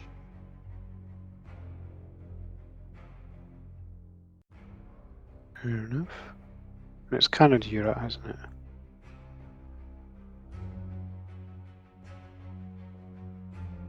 A letter from our new landlord, who was telling me that I can't have my bearded dragon anymore. Why? No, they're just changing the rules. No more pets. So now this bearded dragon that I've had since 2016 might have to find a new home. Crikey. He's got maybe a year or two left in him, and yeah, Well, that's not good, is it? lovely. So what's the rental market like? Can you find another place? I've already signed for another year before they change the owner. But if they've changed contracts or changed terms mid-contract, that should give you an out. Yeah, except the market in Quebec is really bad. I don't think I'll find another place that I can afford. Okay. That's about It's like Rubbish. 5 minutes away from work, so it really works out pretty well. Like, only other option is to find a roommate, and I don't feel like doing that. Sorry to hear that. What's up? Landlords are parasites, heartless parasites. Yeah, this is true. Sadly, Everywhere in the world. yeah. And they have the balls to call it a real job. Okay. But I really didn't think I was going to have to struggle that much earlier on with that fucking planar travel. Oh, Jesus, that was embarrassing. Four attempts to get a 10 or more on a D20. That was just a joke. It's good to see Char though. Yeah, it's nice to see he's still alive. Yeah. And morphing. I miss my fiery boy. Yeah. I like Char. But at least get to try play with some other spells with Ural. But yeah, I was hoping to get a bigger selection of wands with him, but who knows what he's been up to with all of your guys' money and equipment. Yeah.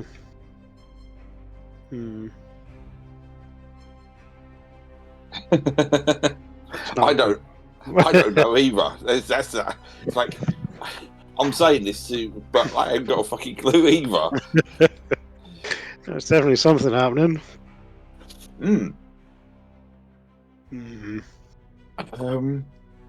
Yeah, but yeah, like I said, it was nice to see, even if it's a quick cameo. But now I'm looking. Is there a way if we can not destroy this ship, that we can somehow come back with this?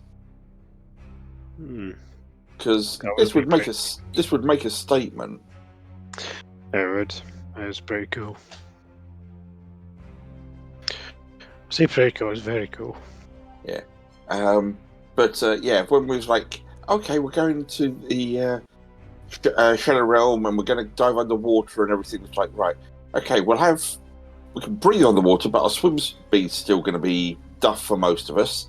Is there a way we can speed this up? And that's where I went, John, if I polymorph into a whale, can I basically move everyone as a way of transport? And it's like, yeah, okay, that's a cool way of doing it. So that's where this sort of got organised.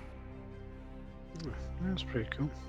Yeah, it was like, okay, polymorph for a bit of call me Lapras here for the transport. So with polymorph, can you turn into anything? It's any animal. That was where when the D&D movie came out. The oh no, sorry, that's more B shape because she shouldn't have been able to B shape into an owlbear because that's a monstrosity. No, with the polymorph, you can. I can't remember the exact word now, but it's basically any creature below the CR level of what you are, and that you may have seen. But since I was based on a coastal island, it's like, yeah, I probably have seen a whale. Come.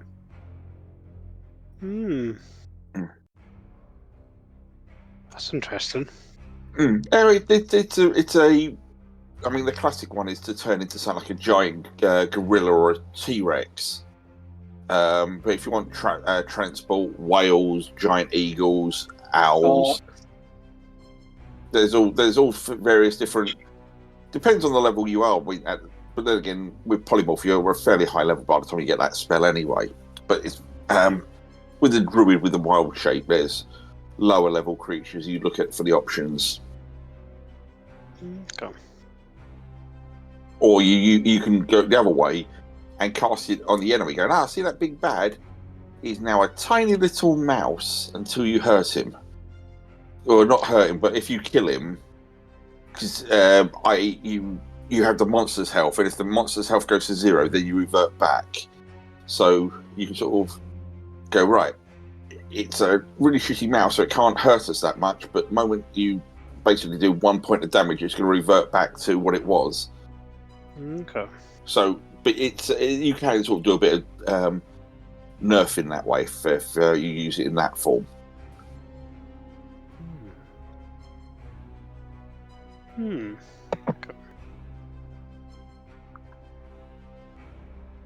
But yeah, it was just a sort of. Otherwise, it's like that's a lot of ocean we've got to travel over somehow to teleport and everything. So it was just a silly idea of could I sort of Jonah it. Yeah, that's a good idea. I wasn't sure what stats. I wasn't sure what stats John was going to use, and now it's like, oh fuck me! I'm a strength 8 wizard now, gone up to a strength 26 whale. No Bring intelligence. Yeah, intelligence through the roof. Now in the gutter, which I think is quite insulting. I thought whales were meant to be quite clever. Probably not as clever as normal people. But if at some point people can get off here, I can sort of revert back and start throwing some spells around. But at the moment, if I revert back, everyone's going to be doing the doggy paddle. Yeah.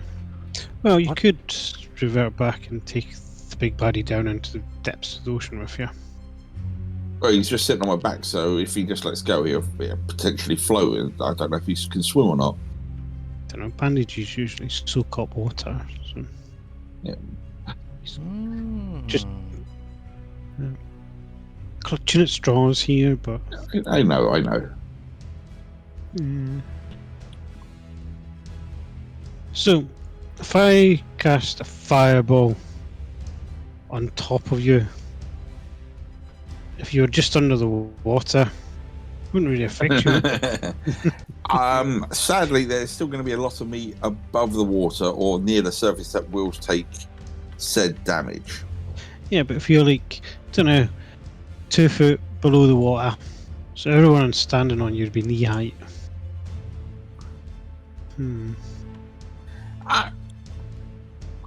We'll go from if you want to get creative, but you've got other issues next to you at the moment. Yeah. Don't like these issues. So, is everyone back? Don't know I if think Mike- so. I thought I heard Michael a minute ago. That's good. Oh, not everything has a height marker. Everything must have a height marker. Excuse me. There we go.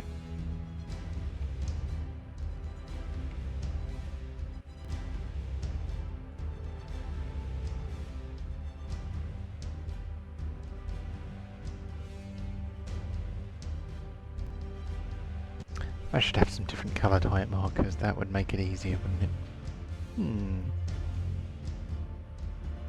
What Right. Joan? The squirrels are starting to talk to you again. Was that different coloured height markers? That's I can hear your brain starting to go. Oh, we can just change that. We can tweak this. Oh, that I Yeah. can do that now. Yep. Yeah, well, what crazy ideas have I had lately? Done lots of cool token art for other players lately. I have become the token guy, which is fine by me because I love making token art.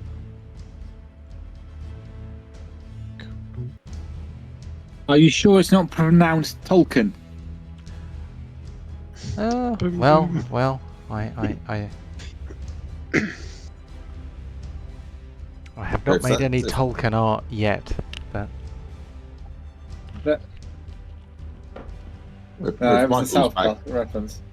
well, it's more Lord of the Rings reference, but That's good. if Can I Michael's back now, I was going to say, shall we get cracking in a second? yeah, right. So let's do the things. Sorry, Oh, Chris, I what were you have. saying? Yeah, I was go on. just going to say, the Lord of the Rings books are crap. Films are good. The books are boring, long-winded piece of crap. I have only read The Fellowship of the Ring. It took me a very long time to finish it. Yeah. It the fellowship's in the way the worst one, because it's like, here is a tree. I know a song about a tree. Oh, here's a river. I know a song about a fucking river. And it's like, oh, for God's sake. Yeah, no, I don't think Frodo leaves the Shire until his 50th birthday or something, you know, and Gandalf says, "Leave!" And he says, "Oh, I'm not going yet. I'm going to stay till I'm 50." It's like years, isn't it? He actually stays in the Shire for years. Yeah. I just remember I got it as a trilogy book, so it was a big, massive tome. Well, I will say, I'm currently re-listening to the Fellowship on Audible when on my commute into London and back. But Oh, sorry. Oh, I got up at 5:30 this morning, so me too. It's great fun. yeah. Quite proud of myself. 3 PTs back to back. An hour before the session, and I still managed to do some prep today, so Do that for. So we have some Netherese warriors who are flying on scarab wings, and they would dearly like to kill you horribly. So they are going to attempt to do just that. So this guy flies out over here. This one here is already in melee with Borin. He does not have advantage on this one because the reckless attack was in the last round. So we are going to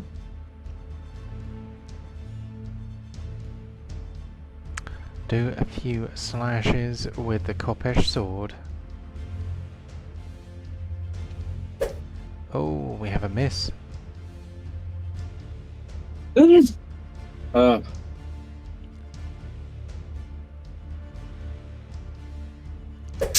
One miss, one hit. The second one hit because Borin was sneezing. Okay, on to Clestus. Are we halving these? I forgot that you had that, so you should probably have some more hit points. So Wait, you raged after these particular ones, so it's only this attack, isn't it? oh yeah, 'cause No, I rate. well, you No, raged. don't worry. The first one it was force damage, which is why I didn't have to worry about it. All I right. couldn't do anything about that. But also Borin took attacks from these guys before he was able to rage. So yes, this turn is the first turn which it's going to be affected. So I'm going to give you back 4 hit points from that hit, and we are on to Clastus. Clastus is going to stick the barrel of the musket right on this thing's forehead. And like, no way I'm missing this again.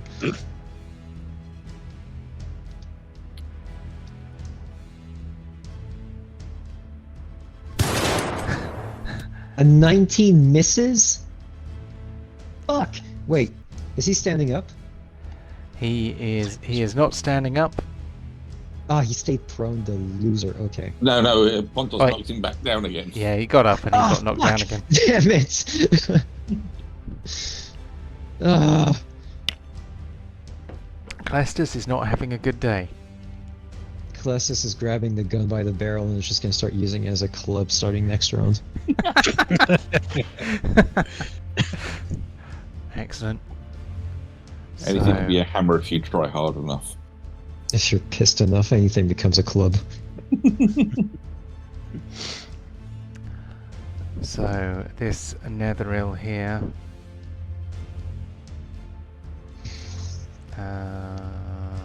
is going to float so that he can have a flanking on Borin.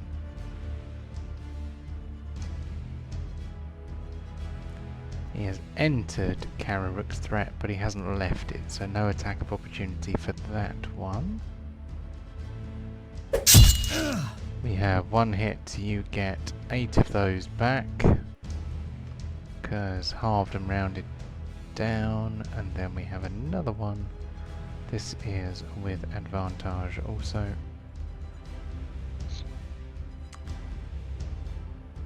And that one's a miss. So we move on to this person here who clearly needs to ruin somebody's day.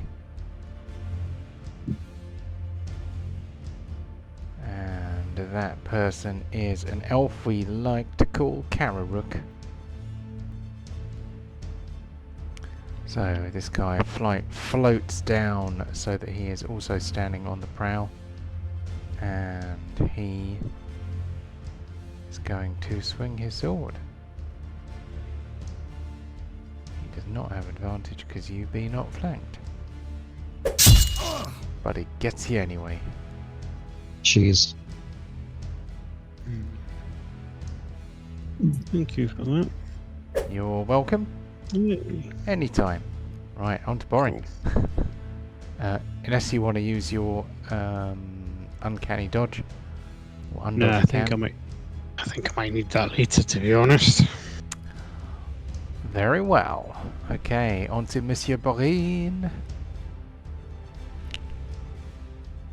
Okay, I'm just gonna hack away. I don't really have anything else to do. I've fused them all up in one go.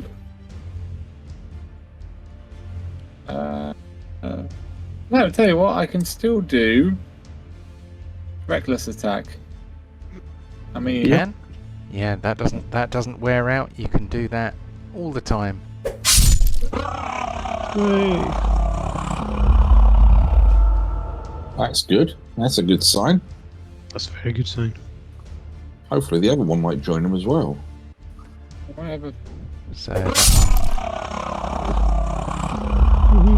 Oh, one. they were Okay. both on fumes. And So you don't get the healing because they don't they bleed. don't have blood. They don't have any blood. I'm 30 feet away, unfortunately. 5, 10, 15, 20, 25, 30. You can only move 25, can't you? Yeah. Tell you what, can I leap off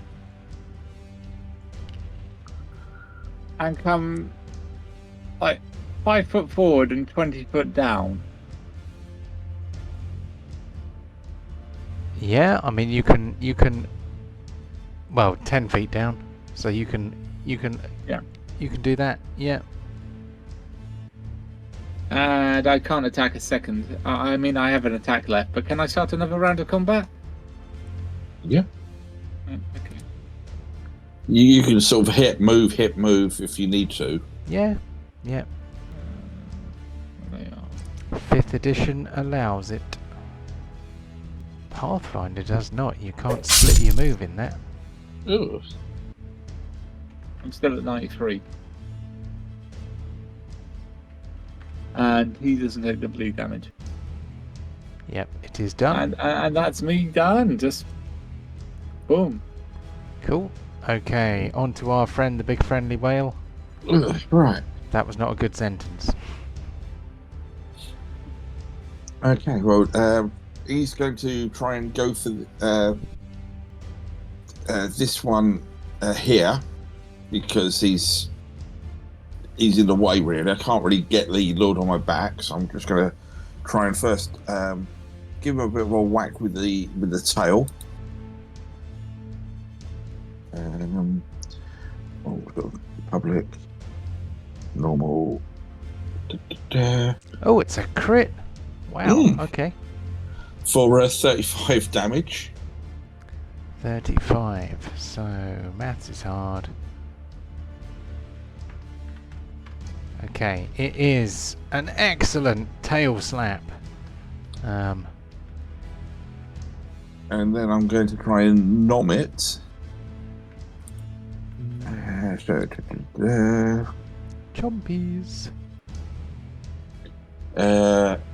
Does an 18 hit? An 18 does hit. It's for 14 damage. And it must make a dexterity 14 save or be swallowed. Oh, blimey. Okay. Ooh. So let's check my notes on this creature.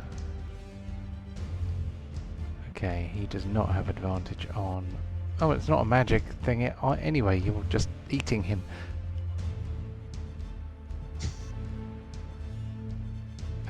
Okay, he is swallowed. Yeah. A swallowed creature has total cover against attacks and other effects outside the well. It takes D6 acid damage at the start of each of its turns. If the whale takes 30 damage or more from a single attack from a creature inside it, you need to take a con save. If I fail, I puke you back up. Oh, Jesus. But on the plus side, it'll be covered in ambergris, so it'll be worth a fortune. Yeah. Okay, anything else from the whale? At the moment, no, until sort of everyone get fucking off me. Shake him off. So yeah, that's me done. Cool. On to Kararuk. Alright. You are in a target-rich environment. I am indeed. So the chap to the north of me. Yep. He's engaged with Boren. So do I get advantage on sneak attack on him? You do get sneak attack, I think, because one of your allies is within 5 feet of him. I don't think you get advantage because you're not flanking him. Okay. I think that's right. Done. Yeah. Yep. Sneak attack is a yes. Advantage is standard. I'm adding Booming Blade as well. Hooray! You said it first. Good. Boom. You said the thing. I did say the thing. Boom. Oh, after all So these is this one years, the fire rogue based? is capable of learning. So is this one fire-based because it's not the big bad guy? It's got wings, and normally. I mean, clearly, this one here, this specific one, is just for you, completely fire-based. No, I'm afraid not. Ah, spoil spot. The asbestos wrappings. Cool. And yes, my booming blade. Give me 1 second. Goes boom, and I can't remember if it's an extra 2d8 damage. Seconds. It's been a while. Yeah, it's 2d8 on the hit itself, and then 3d8 if they move, I think.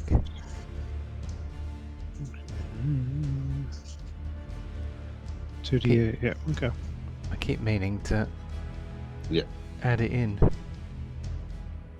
Oh, that's nice. Okay. That's nice. Cool. What's the damage Carrot. type? Thunder. Okay, cool. Thunder.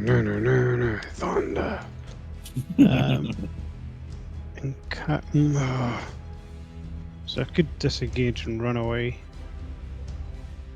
but I don't want to leave you, Boron. But I've got a plan.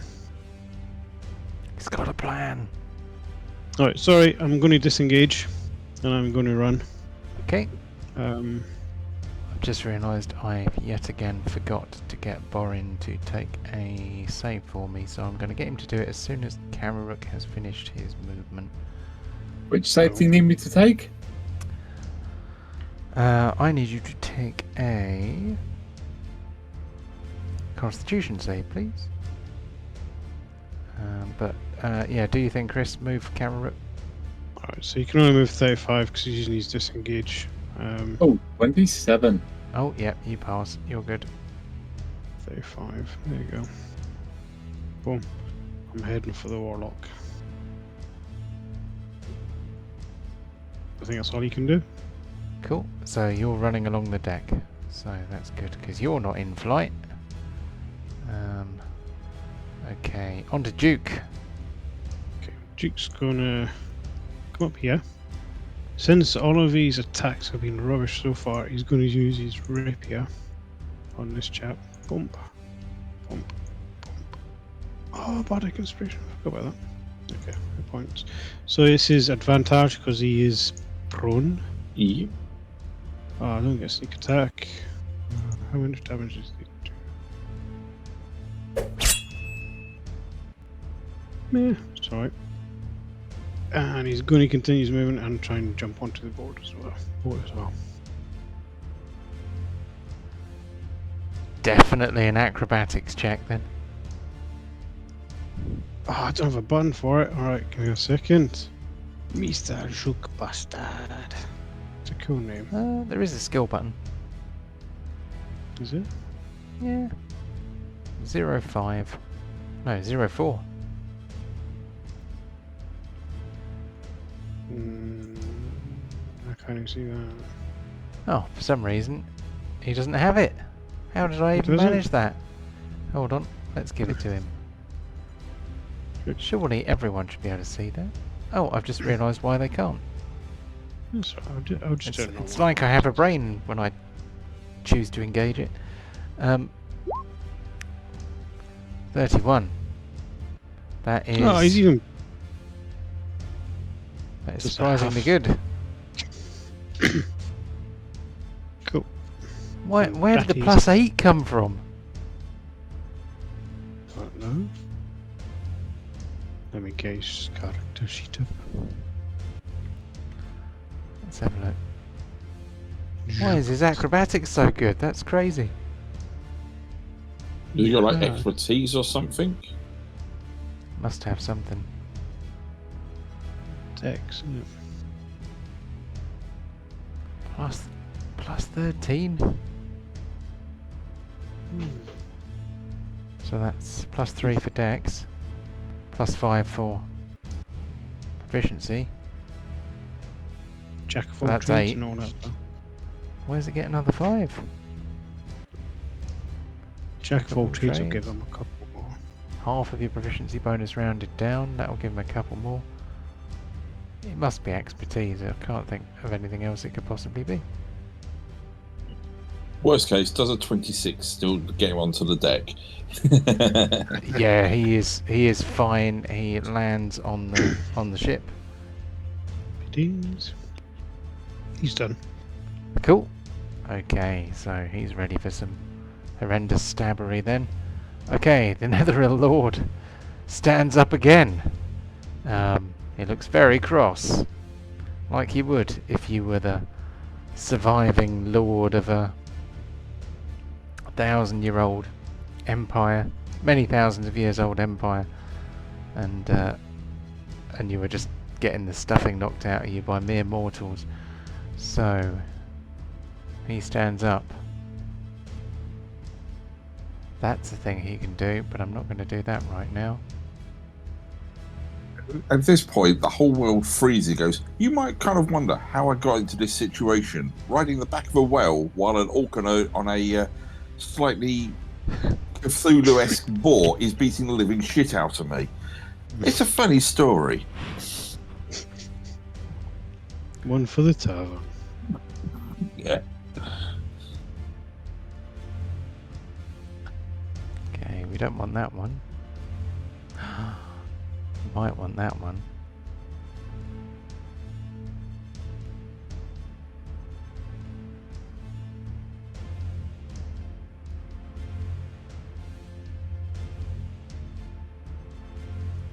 Oh, that's exciting.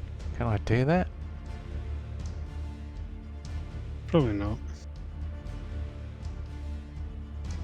I could in fact do that. I am gonna do that. Because I can do that. So he stands up. And he begins to chant a spell called Destructive Wave.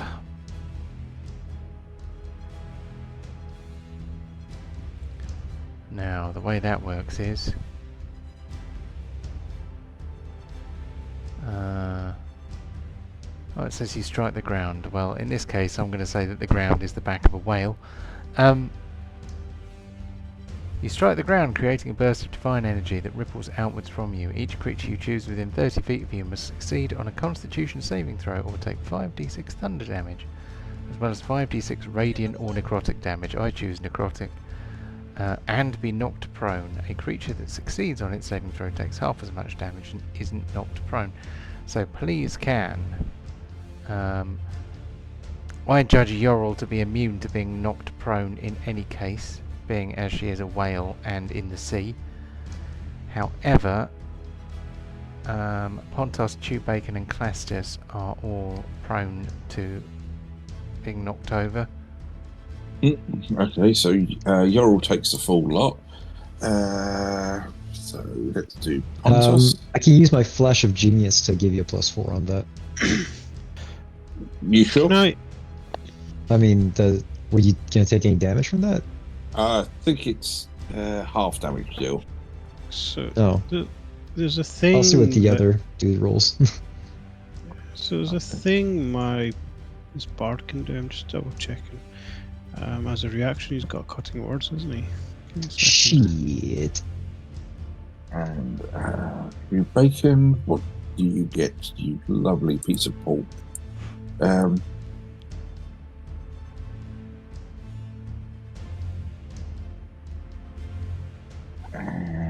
you bacon loves it as well.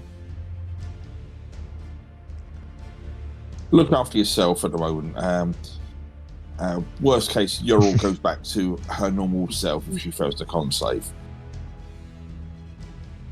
Cool. I mean, I wish I could So- use it on myself. The flying thought you people can. are not affected. Can you please give me a save for Duke as well, please? I thought you could put flash genius on yourself. Pardon? That was like Bardic. Hang on, let me see. Yeah, I'm just looking at. Duke needs a con save. Yeah. Oh, I was just about to put a height marker on something that had been eaten. Duke's on the boat as well. Yeah, but it's a wave of energy that comes outwards from the Netherrealm Lord. It's a 30-foot radius. Oh yeah, I can use it on myself. Calestis will use Flash of Genius on himself. Cool. Okay, so Duke does not get knocked over. Basically, everyone passed except for Yorl.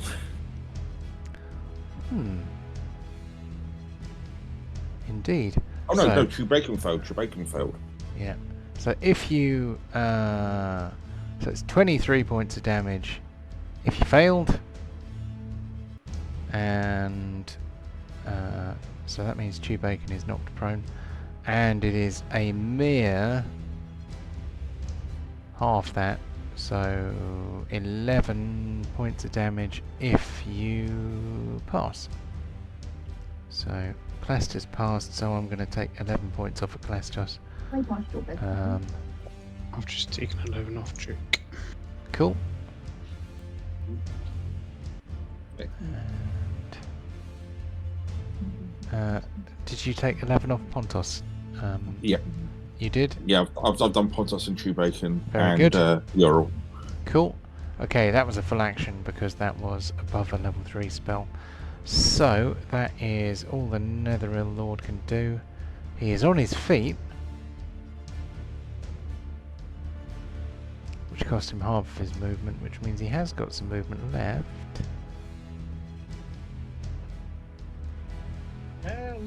What would he cannot disengage because he has used his action.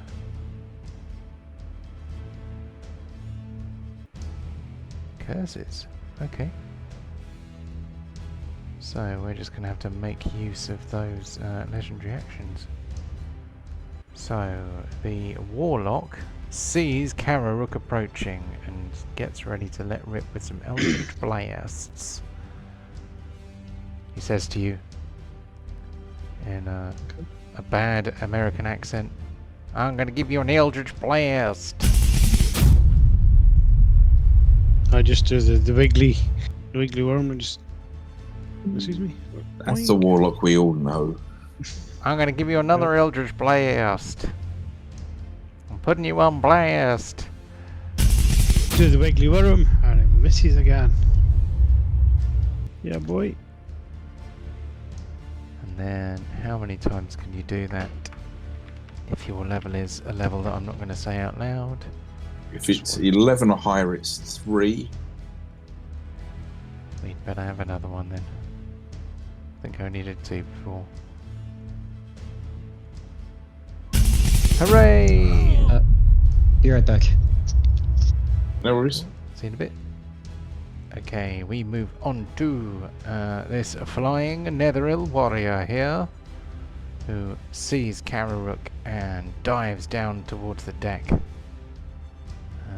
dropping their height to a mere 5 feet above the ground in order to reach him. First of all, a sword. So, Duke Bastard is going to use cutting words on him. How does that work? So, let me stick it in the chat, my friend. Bastard. Very muffins indeed. Good news. Blink. No, I don't roll it. It's not letting me just copy it in the chat. I shall. Why is it not letting me copy it? So I'm clicking on the little speech bubble, but it wants me to cast it. I'll show you. Public. It's not actually a spell, so It's just a thing. it's just an ability. You learn how to use your wit to distract, confuse, and otherwise sap the confidence and competence of others. When a creature that you can see within 60 feet of you makes an attack roll, an attack roll, an ability check, or a damage roll, you can use your reaction to expend one of your uses of Bardic Inspiration, rolling a Bardic Inspiration die and subtracting the number rolled from the creature's roll. You can choose to use this feature after the creature makes its roll, but before the DM determines whether the attack roll or ability check succeeds or fails. Well, technically,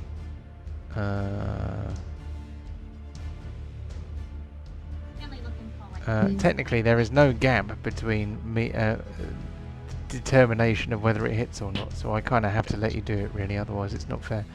So the creature is immune if it can't hear you, or is immune to being charmed. Let's have a look and see whether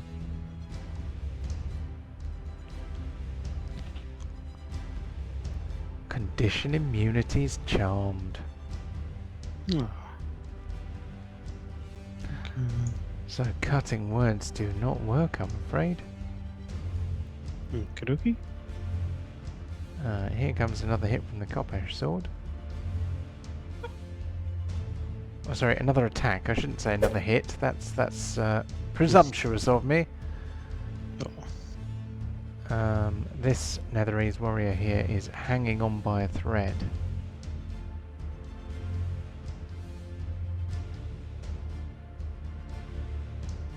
And is going to try and hit Borin. Whenever they get advantage. I haven't even activated my shield yet. So 10 plus 8, 18. That is still a miss. So here comes the second one.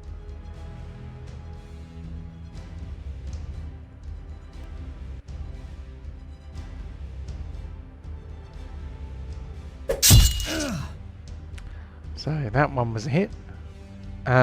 We now have, I know it probably shows Pontos on your one, but there is an invisible person in the turn order who is in the belly of a whale. So he suffers D6 from me anyway. Okay. So he suffers 4 damage. Cool. He is being slightly digested. Mm-hmm. Sorry, can I have 8 points back, please, for rage? Yes. Thank you. I will continually forget about that, so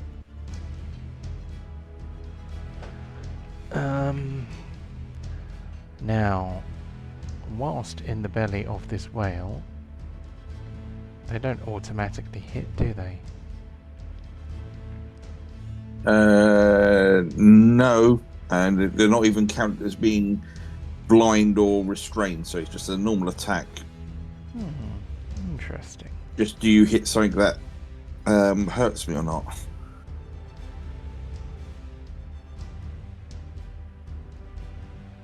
Okay. Excuse me. So, the Netherese warrior, who never thought he'd get the opportunity to use this spell due to the general lack of solid ground, is going to cast this ability, which I thought I wouldn't get to use today, on the floor of the inside of the whale.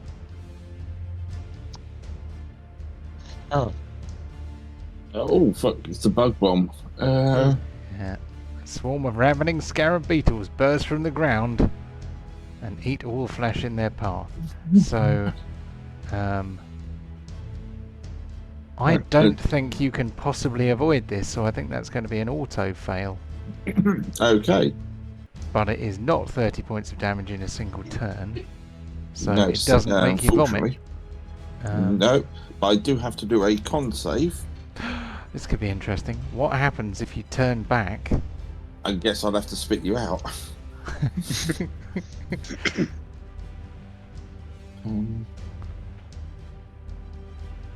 I think humanoid Ural would be a lot more useful than this whale at the moment. So half that is 20, so DC's 10 anyway, so yeah, that's fine. Yeah. Cool. Okay, on to Pontos then. Right, okay, let's... Some tact and subtlety here. First a pig. Come on, you hunker burning pig. Right.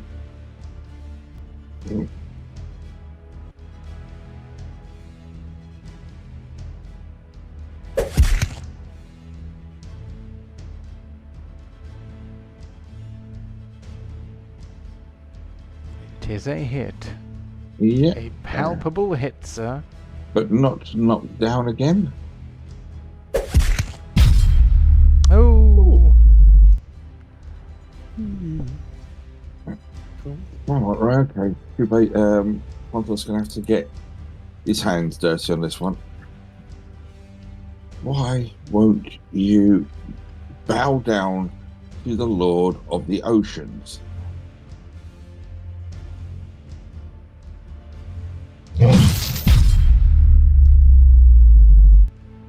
Blimey, okay. So, He does not enjoy that at all. he's a tough little boy. He certainly is. He really didn't expect to be on the back of a whale during this fight. Oh, Rude! You really think I needed that? Fuck. and Oh, we third better. attack. So breaks even now.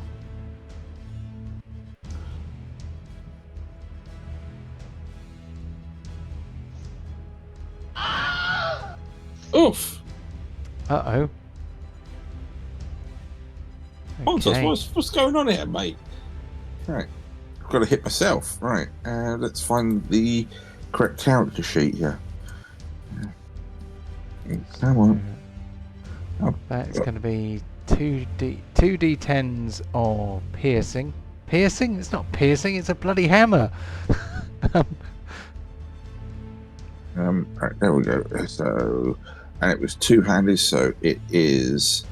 Where are you? Got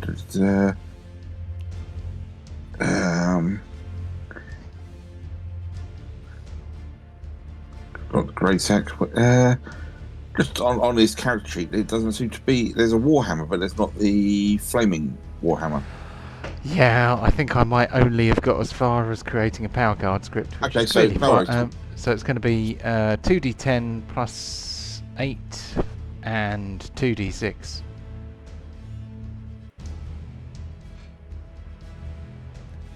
Okay, 19 plus his strength, which is 5. So 19. So that's 24. And another 3 on top of that because it's a plus 3 weapon. 24. So 27. 27. So he's just smacked himself in the leg with his own hammer or something. Oh, yeah. Okay, at this point, he's just annoyed with himself, so he's going to do an action surge because this guy is now taking the mick here. He's dodging. What is he doing dodging this? Did you take the 27 off? Yeah. Cool.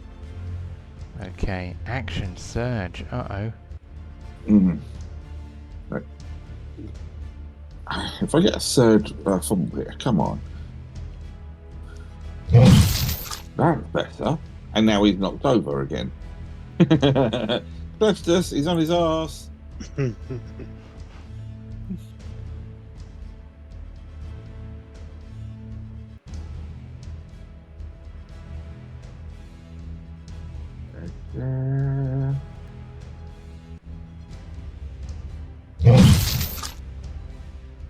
And one final swing.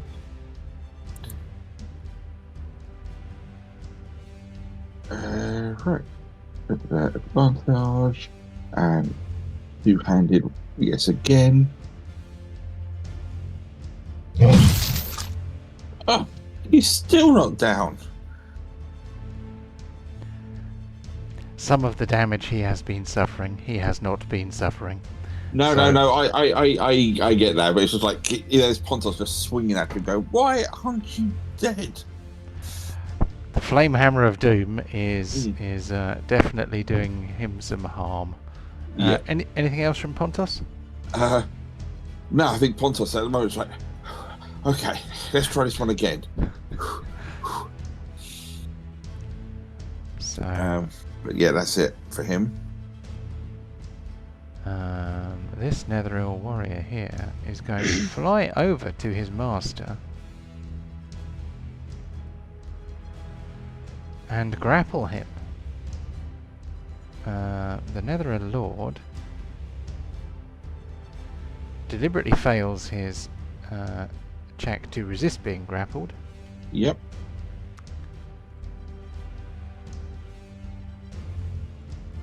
And is carried away, or at least he attempts to be carried away. Okay. So that means We'll have an opportunity not on the Netherese Lord, but on the other guy. yes. So yeah, Pontos, Tubacon and Clestus all can have an attack of opportunity against that guy.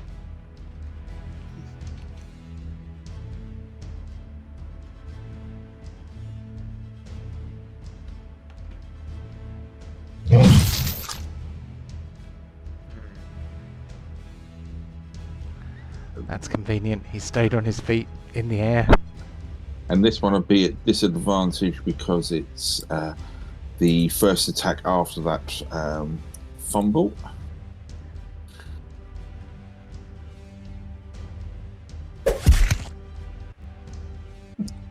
Still did a cheeky hit. Not bad.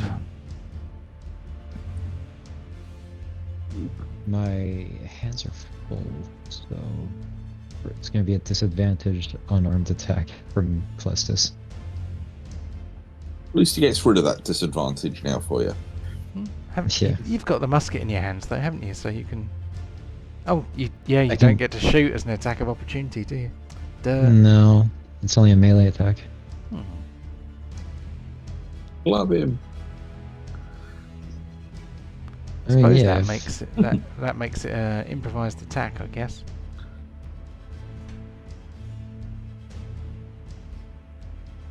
I swear to God, if I hit this.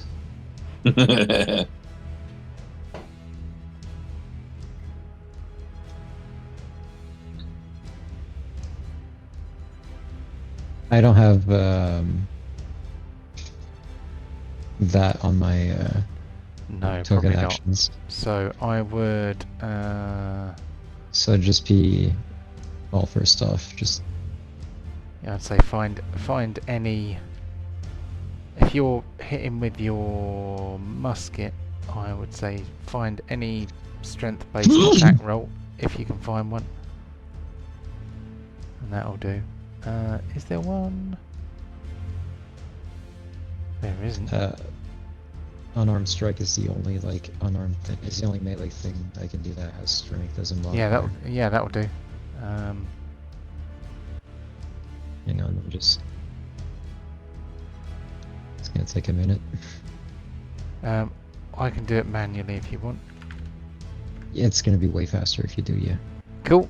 Okay, so we're going to have a 1d20. We're going to have -1. You can't be proficient with improvised attacks, can you? So, and it's with disadvantage. Uh-oh. Enjoy.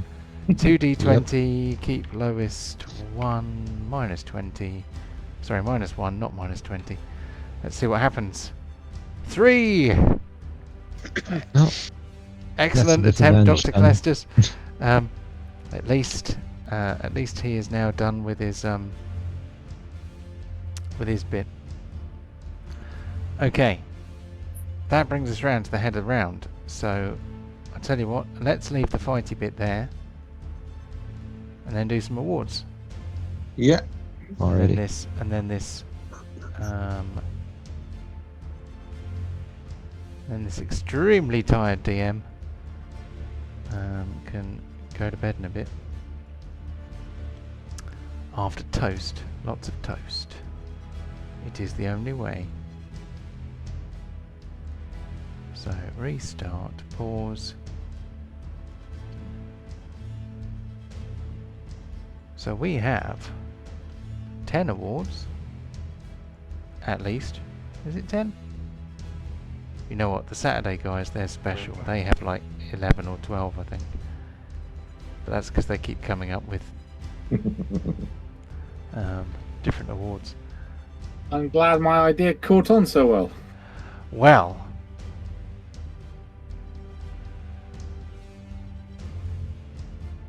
I can't. I've lost the power of speech while I am trying to copy text. It has rather. It is quite fun. Today is the 9th of May 2024, and we have 10 awards to award. Well, the fun thing is making some art to represent the awards, and having a little bit of post-match analysis type thing. So the Tactical Genius Award is awarded for pretty much use of the tactical grid, I guess, use of positioning, all that sort of thing. Usually fighty stuff. So who's a tactical genius? Carry Rook for bringing that chap over into the wheel. Yeah. You know what? That was pretty cool. Do we have a Spellbook Award? We don't have a Spellbook Award anymore. In fact, the Spellbook Award is a Friday one, actually. Yep. So, I would go with that, unless anyone has got another tactical genius they would like to nominate. No, I think that was awesome. Clever move. Yeah. So, Vortex Warp used to snatch the boss-like dude off the deck of the ship. And start beating the 7 bells while I was having Don't Stop Me Now playing. Yeah. Pretty much, yeah. Okay, kill of the week. I think that's going to have to be Boring with his double kill. Yep. That was Thank pretty you. cool. Yep, swatted 2 out of the air after wailing on them the round before. Okay, we have the Yoink Award for kill stealing biatches. Do we have any kill steals? I don't think so. Yeah. I think the only 2 kills were the ones Boring did this. Oh wow. No, oh yeah. I think several of them might be very, very close, but Yeah, there are some quite severely weakened creatures floating about. Kill from the Grave is awarded for effects that you initiated, but that kill things when it's not your turn. Oh, I'm so sorry. So that is not applicable today, I think. If, for example, Yorl had managed to digest that Netheril warrior, that would have been a kill from the grave, wouldn't it? yeah. That'd be big. So, oh, I forgot to put the token up. There we go. Kill from the grave. Damage dealer. I think. It's gotta be Colossus, right? Oh, come on. It's gonna be, I mean, Pontos or Borin, one or the other. I'm going to say, because the turn that Pontos used his action, so he decided to get 2 fumbles, I don't think he's going to be able to compete with what Duke managed to pull out.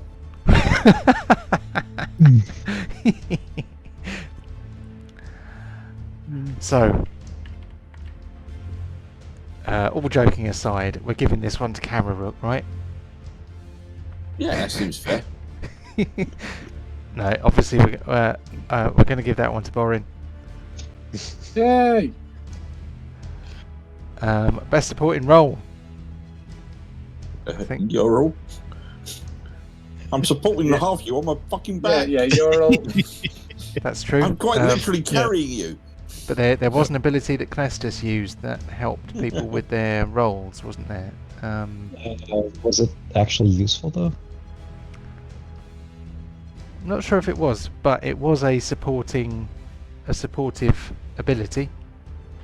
This is true. I mean, having a mobile platform so that we don't have to swim is pretty useful, I'd say.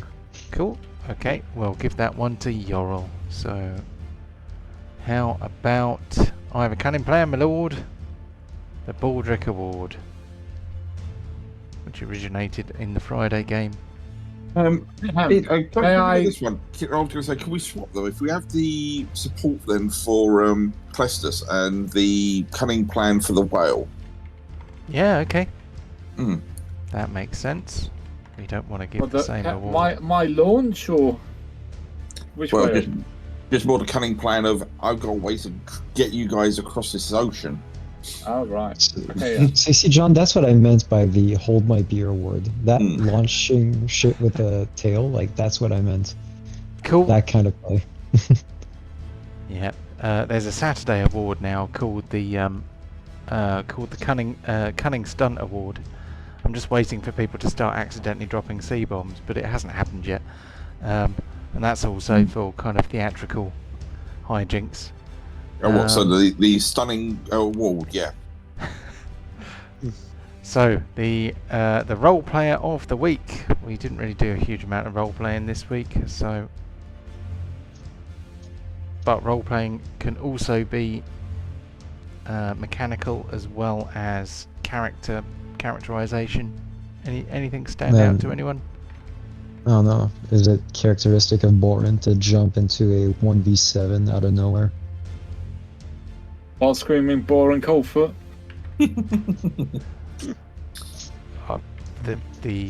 That's probably a yes, isn't it? So okay.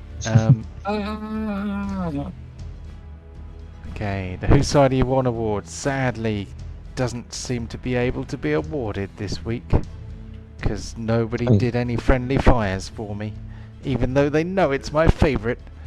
I mean, I was shooting like a target right into the back of my the back. whale. Oh, I tell you what, we could even do that. Yeah, if you're shooting a rifle at a guy that's lying on his back on the back of a whale and you miss, you are definitely shooting the whale. Okay. So Clestus gets the Whose Side Are You On award. Stop It's shooting me. just a +3 musket. Stop crying. Stop blubbering. Do you Oh! want to swim through this ocean of blood on your way back? 'Cause I'll turn this whale back. I don't need it. Just barrel rolls. Send everyone to the ocean of blood. The Pincushion Award, I think that has got to be Kararuk. Yeah. So Kararuk is cursed, beaten up, but still fighting. So that gives us a full set of 10 awards. Let's move the marker onto the landing page and make these awards disappear. And then it's all lined up, ready for the next one. So hopefully we will manage next week as well. Yep. Hopefully Pontos will, Ryan will be back with us. Duke's not going to be back for a while. Thank you for joining me for this exciting episode of the Chronicles of Captain Pontos. Oh, Hopefully let's get back see up you to speed. again. Yeah. Hopefully see you all again next week. No See you worries. all. Have a Bye. good one, guys. Take it easy. Thanks very much, John. Cheers, everyone. Bye bye. Bye bye.